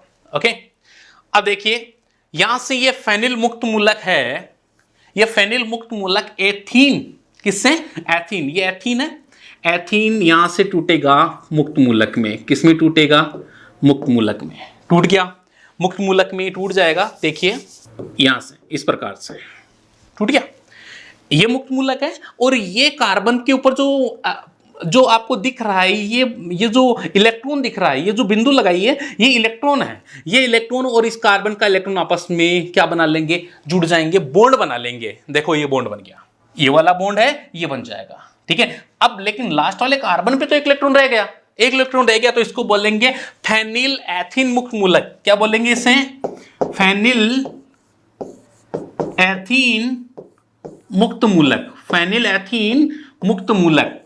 नोट कर लेना, फेनिल एथीन मुक्त मूलक बोलेंगे इसे। करेक्ट, आ गया समझ में। अब देखो इसको अपन ने बोला श्रृंखला, ये पहला पॉइंट हो गया, श्रृंखला प्रारंभन पद यानी कि अपना कार्यक्रम स्टार्ट हो गया। ओके, अब कार्यक्रम स्टार्ट हो गया तो अब दूसरे पद में चलते हैं। ठीक है, दूसरे पद में अब देखो एक बार दूसरे पद में मैं आपको समझा देता हूं पहले, फिर डेफिनेशन बाद में देख लेना। ठीक है, ये अब देखो दूसरा पद अपन देखते हैं श्रृंखला संचरण पद। श्रृंखला संचरण पद में अपने पास में यहां पर देखो, चलो एक एथेनॉल ले लिया अपन ने, एक एथीन फिर से यहां पर टूट गया मुक्त मूलक में। किस में टूट गया? मुक्त मूलक में। बताओ इसका इलेक्ट्रॉन आपस में जुड़कर क्या बना लेगा? बंध बना लेगा, बॉन्ड बना लेगा, बॉन्ड बना लेगा। देखो ये बॉन्ड बन गया यहां पर, लेकिन लास्ट वाले कार्बन पर तो फिर से इलेक्ट्रॉन रह गया। तो कितने कार्बन है? देखो 1 2 3 4 कार्बन, 1 2 3 4 कार्बन, लास्ट में कार्बन दिख रहा है आपको। ठीक है, अब अपन क्या करते हैं, फिर से और बहुत सारे एथीन ले लेते हैं, बहुत सारे ले लिए NCH2 डबल बॉन्ड CH2, बहुत सारे एथीन ले लिए अपन ने। अब बताओ बहुत सारे एथीन किस में टूटेंगे? मुक्त मूलक में टूटेंगे। मुक्त मूलक में टूटेंगे तो बताओ ये इससे जुड़ेंगे नहीं जुड़ेंगे? जुड़ेंगे। तो जुड़कर देखो यहां पर मैंने यहां पर एक ब्रैकेट लगाया, देखो ठीक है कि ये बहुत सारे, तो यहां पर मैंने बोला कि बहुत सारे एथीन इसके अंदर आकर जुड़ गए और ये श्रृंखला चलती जा रही है, क्योंकि एन की संख्या तो लिमिट अपने पास में कोई लिमिट है ही नहीं, तो ये चलता जा रहा है, बहुत सारे हो गए। तो ब्रैकेट लगाकर क्या लगा दिया मैंने? एन। क्या लगा दिया? एन लगा दिया। एन का मतलब बहुत सारे एथीन फेनिल मुक्त मूलक से जुड़ गए और चलते जा रहे हैं, चलते मतलब कार्यक्रम चलता जा रहा है। इसको बोलेंगे अपन श्रृंखला संचरण पद। क्या बोलेंगे इसे? श्रृंखला संचरण पद बोलेंगे। आ गया समझ में इतना? चलो तीसरा अपन पॉइंट देखते हैं, श्रृंखला समापन पद। तीसरा पॉइंट कौन सा आता है? श्रृंखला समापन पद। अब भाई कार्यक्रम देखो एंड होने वाला है तो समापन होने वाला है, कार्यक्रम पूरा होने वाला है तो उसको क्या बोलते हैं? समापन। कि समापन होने वाला है भाई। ठीक है, तो समापन कर देते हैं। समापन कैसे और किस प्रकार से करेंगे? देखिए यहां पर एक ये वाला पॉइंट जो प्राप्त हुआ है, ये वाला ले लिया सेम मुक्त मूलक। ठीक है, दूसरा एक और सेम दोनों सेम है, सेम टू सेम दोनों पॉइंट ले लिए। ये दोनों पर इलेक्ट्रॉन लगे हुए हैं, आपको दिख रहे हैं यहां पर, और यहां पर इलेक्ट्रॉन लगा हुआ है। ये दोनों इलेक्ट्रॉन आपस में क्या होंगे? जुड़ जाएंगे। ये दोनों इलेक्ट्रॉन आपस में क्या होंगे? जुड़ जाएंगे। ठीक है, देख लो दोबारा, ये दोनों इलेक्ट्रॉन है, ये दोनों इलेक्ट्रॉन आपस में क्या हो जाएंगे? जुड़ जाएंगे और जुड़कर कार्यक्रम को पूरा कर देंगे, क्योंकि फिर इसके बाद भी तो इसके कोई इलेक्ट्रॉन बचेगा ही नहीं, कोई नहीं बचा। देखो कोई इलेक्ट्रॉन बचा? कोई इलेक्ट्रॉन नहीं बचा। यहां पर भी पॉलीमर प्राप्त हो गया, यहां पर भी पॉलीमर प्राप्त हो गया, इसका मतलब हमें प्राप्त हो गया पॉलीथीन। क्या प्राप्त हो गया हमें? पॉलीथीन। क्या प्राप्त हो गया? पॉलीथीन बहुलक प्राप्त हो गया।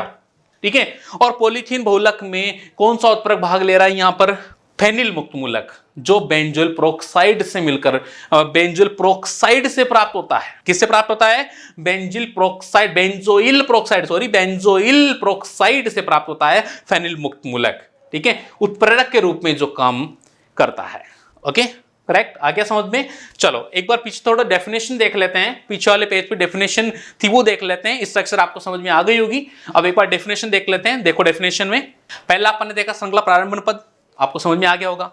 दूसरा श्रृंखला संचरण पद। ठीक है भाई, ये मुक्त मूलक एथीन के दूसरे अणु के साथ में क्रिया करके एक बड़ा मुक्त मूलक बनाता है, जिसे श्रृंखला संचरण पद कहा जाता है। नेक्स्ट देखिए श्रृंखला समापन पद।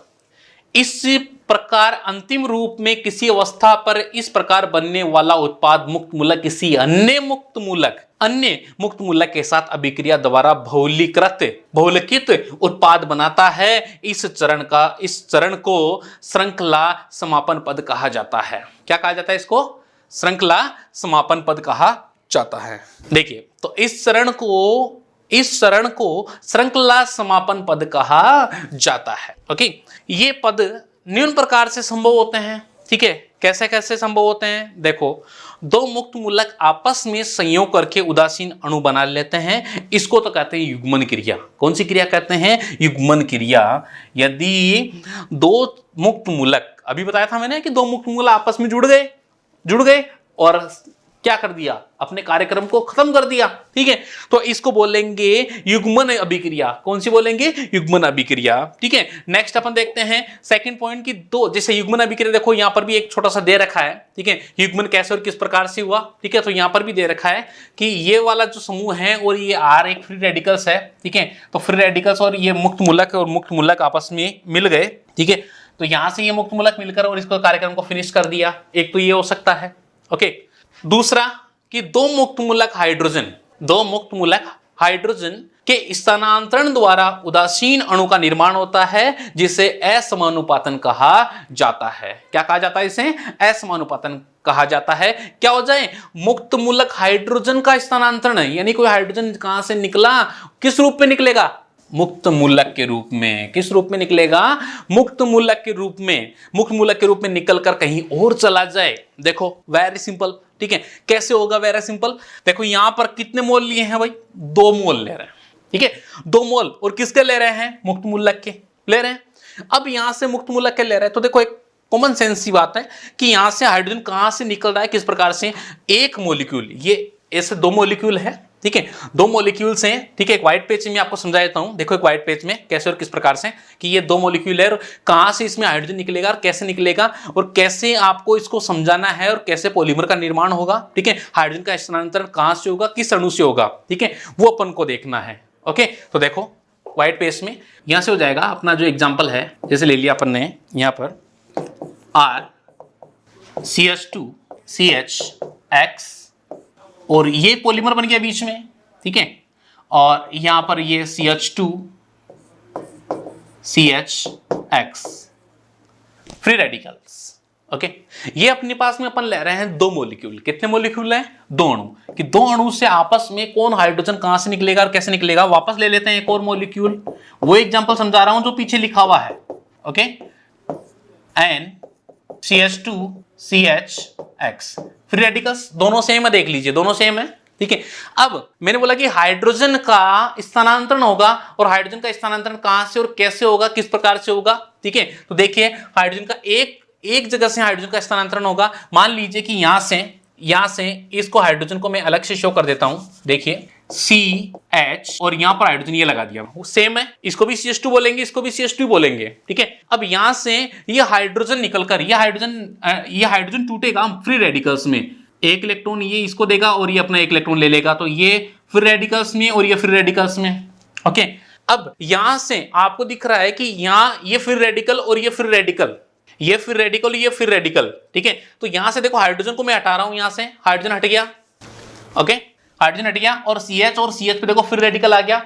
ये फ्री रेडिकल और ये फ्री रेडिकल आपस में, जो ये यहां पर मुक्त मूलक इलेक्ट्रॉन दिख रहा है, ये इलेक्ट्रॉन आपस में क्या होंगे, बॉन्ड बना लेंगे। बॉन्ड बना लेंगे तो देखो ये बॉन्ड यहां पर क्या आ जाएगा, यहां पर क्या आ जाएगा, डबल बॉन्ड आ जाएगा, डबल बॉन्ड आ जाएगा। ठीक है, बाहर कौन निकला, हाइड्रोजन, बाहर को निकला हाइड्रोजन। देखो अपना मुक्त जहां पर पॉलीमर है वो पॉलीमर तो यहां बन गया, क्योंकि यहां देखो सब कुछ खत्म हो गया है, यहां पर कोई फ्री किसी प्रकार का फ्री रेडिकल्स आपको नहीं दिख रहा है। ठीक है, अब कौन बचा, यहां से आप देख रहे हो कि यहां पर आपको देख रहा है कि यहां पर एक फ्री रेडिकल इसमें बचा हुआ है, लेकिन कौन बाहर निकला था, हाइड्रोजन।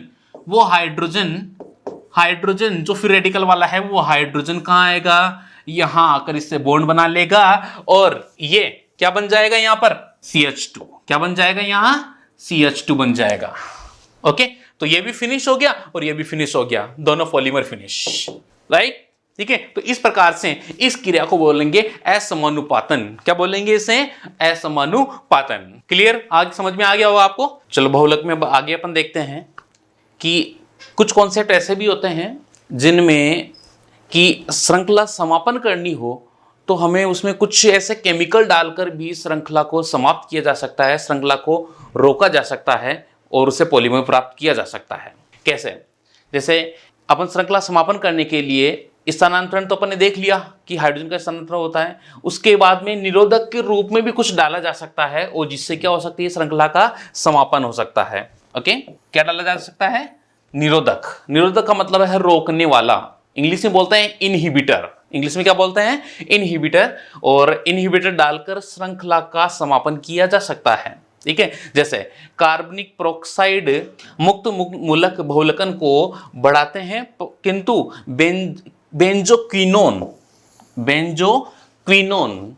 बेंजोक्विनोन है वो बेंजोक्विनोन की यदि थोड़ी सी मात्रा डाल दी जाए तो ये श्रृंखला को रोक सकता है और श्रृंखला का समापन कर सकता है। ये बेंजोक्विनोन की थोड़ी सी मात्रा अलग डाल दी जाए तो मुक्त मूलक बहुलकन या तो घट जाता है या रुक जाता है।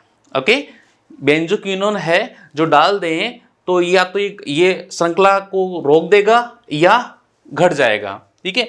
मुक्त मूलक माध्यमिक, जैसे मुक्त मूलक के रूप में माध्यमिक लिया अपन ने, आर मुक्त मूलक है। ठीक है। इसके साथ जुड़कर अभिक्रिया विहीन मुक्त मूलक बनाते हैं जो अनुनाद द्वारा स्थायित्व को प्राप्त करते हैं और ये श्रृंखला अभिक्रिया को आगे नहीं बढ़ने देती है और बहुलकन रुक जाता है।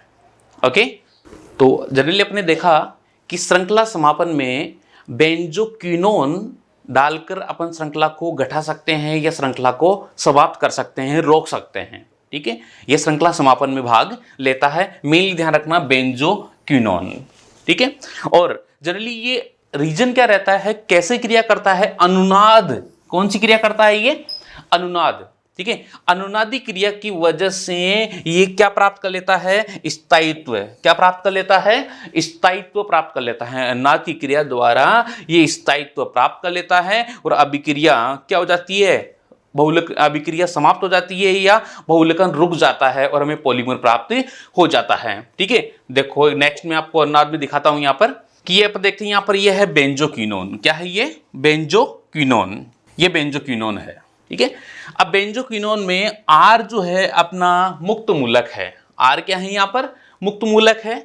ये मुक्त मूलक यहाँ पर ऑक्सीजन के साथ में संयोग करता है। क्या करता है, ऑक्सीजन के साथ में संयोग करता है। अब संयोग कैसे करेगा, किस प्रकार से करेगा, देखो ऑक्सीजन पर यहाँ पर ये फ्री रेडिकल्स में टूटेगा, ये फ्री रेडिकल्स में टूट गया। ओके, तो यहां से ये वाला ऑक्सीजन है, इस पे भी ये भी फ्री रेडिकल्स में टूटेगा। यहाँ पर जो बॉन्ड है वो बॉन्ड क्या हो जाएगा, फ्री रेडिकल्स में टूट जाएगा। तो यहां से इलेक्ट्रॉन और यहां पर इलेक्ट्रॉन आ गया, एक इलेक्ट्रॉन यहां आ गया और एक इलेक्ट्रॉन यहां आ गया।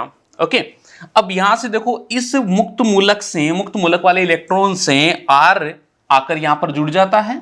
ठीक है, और इस ऑक्सीजन पे मुक्त मूलक रह जाता है। तो ये फिर रेजोनेंस इफेक्ट, यहाँ पर रेजोनेंस चलता है। देखो यहां से अब होता क्या है कि ये देखो यहाँ पर कितने बॉन्ड आ गए, यहाँ पर बीच में रिंग में कितने हैं, डबल बॉन्ड है। ठीक है, पाई बॉन्ड कितने हैं, एक यहाँ पर है और एक यहाँ पर है। यहाँ पर देखो कितने आ गए, 3 आ गए। 3 आने का रीजन, 3 कैसे आए, किस प्रकार से आए, देखो यहां से ये वाला जो है ये बॉन्ड, ये अपना इलेक्ट्रॉन देता है आगे वाले कार्बन को और ये अपना इलेक्ट्रॉन देता है आगे वाले इस कार्बन को। अपना इलेक्ट्रॉन वापस ले लेते हैं, ये फ्री रेडिकल्स में टूट जाते हैं। तो यहां से ये वाला इलेक्ट्रॉन और ये वाला इलेक्ट्रॉन दोनों मिलकर एक बॉन्ड बना लेते हैं, जो बॉन्ड बन गया ये वाला। ओके, यहां पर जो फ्री रेडिकल्स है और यहां पर जो फ्री रेडिकल्स है, ठीक है, तो यहां पर ये दोनों मिलकर एक बॉन्ड बना लेते हैं। तो पाई बॉन्ड ये बन गया, एक पाई बॉन्ड ये बन गया, ये वाला बॉन्ड बन गया।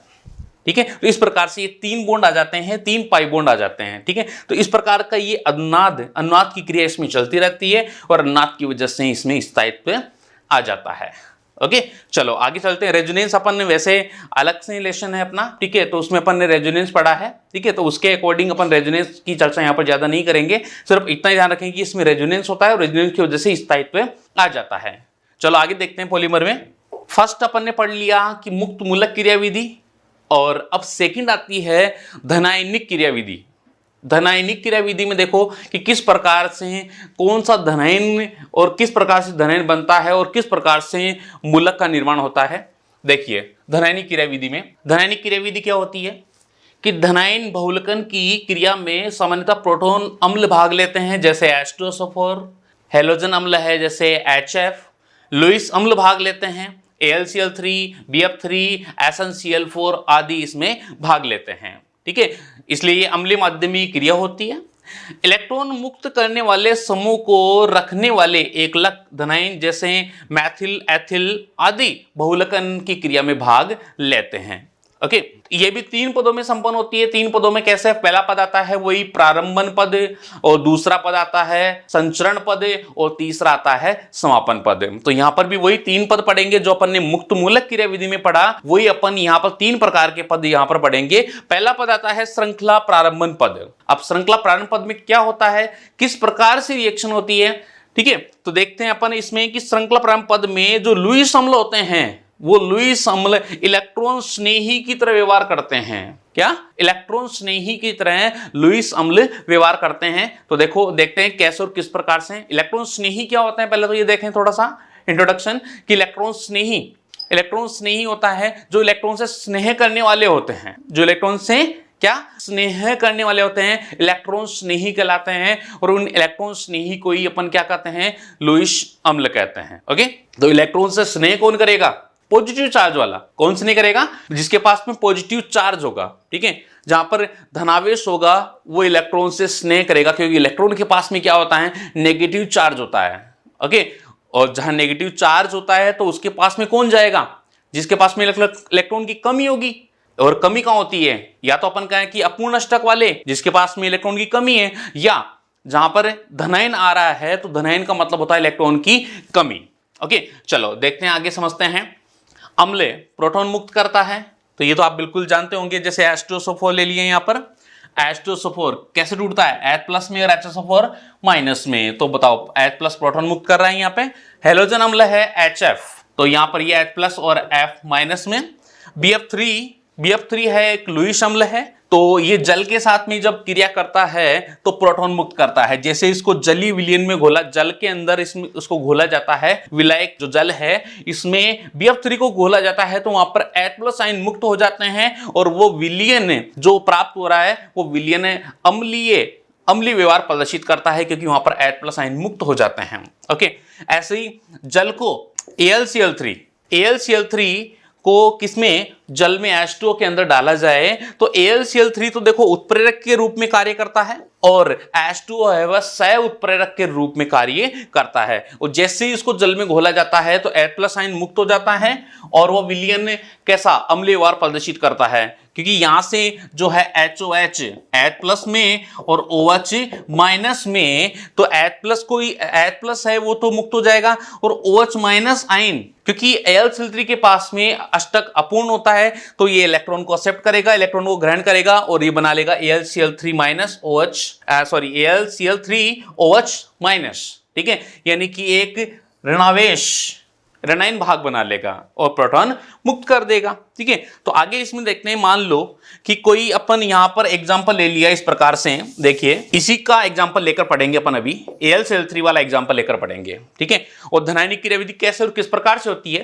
पहला पद अपन ने ले लिया यहां पर, जैसे श्रृंखला प्रारंभ पद में ही है, तो यहां से प्रोटॉन, कौन, प्रोटॉन यहां पर देखो, यहां पर एग्जांपल लिया अपन ने CH2 डबल बॉन्ड CH, और नीचे कोई भी सब्स्टिट्यूट लगा हुआ है, और वो सब्स्टिट्यूट क्या है, X का मतलब यहां पर हेलोजन नहीं है। पहले तो आपको ये देखना है कि अपन देखते हैं, जैसे हेलोजन को X द्वारा प्रदर्शित करते हैं। ठीक है, फ्लोरीन, क्लोरीन, ब्रोमीन और आयोडीन। ठीक है, तो इनको अपन हेलोजन को X द्वारा प्रदर्शित करते हैं, तो यहां पर जो X है वो हेलोजन नहीं है। ठीक है, ये आपको विशेष ध्यान रखना है। X को यहां पर एक माना है सब्स्टिट्यूट, प्रतिस्थापी। ओके, प्रतिस्थापी में कौन सा समूह हो सकता है, इलेक्ट्रॉन दाता समूह, विशेष ध्यान रखना, इलेक्ट्रॉन देने वाला समूह, इलेक्ट्रॉन देने वाला समूह। एक चीज ये और आपको बता दूं कि इलेक्ट्रॉन देने वाले समूह कौन से होते हैं, इलेक्ट्रॉन जो डोनर होते हैं, इलेक्ट्रॉन दाता समूह होते हैं, वो क्या होते हैं, कौन से होते हैं, किस प्रकार से, और क्या उनको बोला जाता है, किस समूह के अंदर उनको लिया जाता है। ठीक है, दाता, डोनर, दाता समूह, दाता समूह बिल्कुल आपने नाम सुना होगा, प्लस आई प्रभाव प्रदर्शित करते हैं। ठीक है, ऐसे समूह जो प्लस आई प्रभाव, प्लस आई का मतलब होता है प्रेरणिक प्रभाव। ओके, सुना होगा आपने, प्रेरणिक प्रभाव पढ़ा होगा, प्रेरणिक प्रभाव। ठीक है, प्लस आई, ठीक है, प्लस आई, धनात्मक प्रेरणिक प्रभाव। ठीक है, अर्थात इलेक्ट्रॉन देने वाले दाता समूह, इलेक्ट्रॉन दाता समूह, इलेक्ट्रॉन दाता समूह क्या कहलाते हैं, प्लस आई प्रभाव वाले समूह कहलाते हैं। ठीक है, तो यहां पर इलेक्ट्रॉन दाता समूह होगा। अब देखो इलेक्ट्रॉन दाता समूह होगा तो श्योरली यहां पर देखो ये इलेक्ट्रॉन दे रहा है, इलेक्ट्रॉन दे रहा है, तो यहां से इलेक्ट्रॉन सीधे कहां पर जाएंगे, कार्बन पर, क्योंकि इसको कार्बन के पास इलेक्ट्रॉन ज्यादा हो गए, यहां ज्यादा हो गए, तो यहां से इलेक्ट्रॉन निकलकर कहां जाएंगे, आगे की तरफ जाएंगे। आगे की तरफ चले गए यहां पर, तो यहां पर कौन सा चार्ज आ गया, नेगेटिव चार्ज आ गया, और यहां पर कौन सा चार्ज आ गया, पॉजिटिव चार्ज आ गया। ठीक है, अब यहां पर नेगेटिव चार्ज आए तो देखो यहां पर कौन है, हाइड्रोजन प्लस, और यहां पर है नेगेटिव। तो हाइड्रोजन प्लस का मतलब है कि यहां पर इलेक्ट्रॉन की कमी है, यहां पर प्रोटॉन के पास में इलेक्ट्रॉन की कमी है, इसका मतलब है हाइड्रोजन कहां जुड़ जाएगा, CH2 पर, और क्या बन गया, CH3 बन गया। और कार्बन के पास में प्लस रह गया, इलेक्ट्रॉन की कमी रह गई, इसका मतलब इसको बोलेंगे कार्बोधनाइन। क्या प्राप्त हुआ हमें, कार्बोधनाइन प्राप्त हुआ, कार्बोधनाइन, जिसको अपन कार्बोकेटाइन भी कह सकते हैं, कार्बोकेटाइन, कार्बोकेटाइन भी इसे कहा जा सकता है। C+ को कार्बोकेटाइन या कार्बोधनाइन कहा जा सकता है। ठीक है।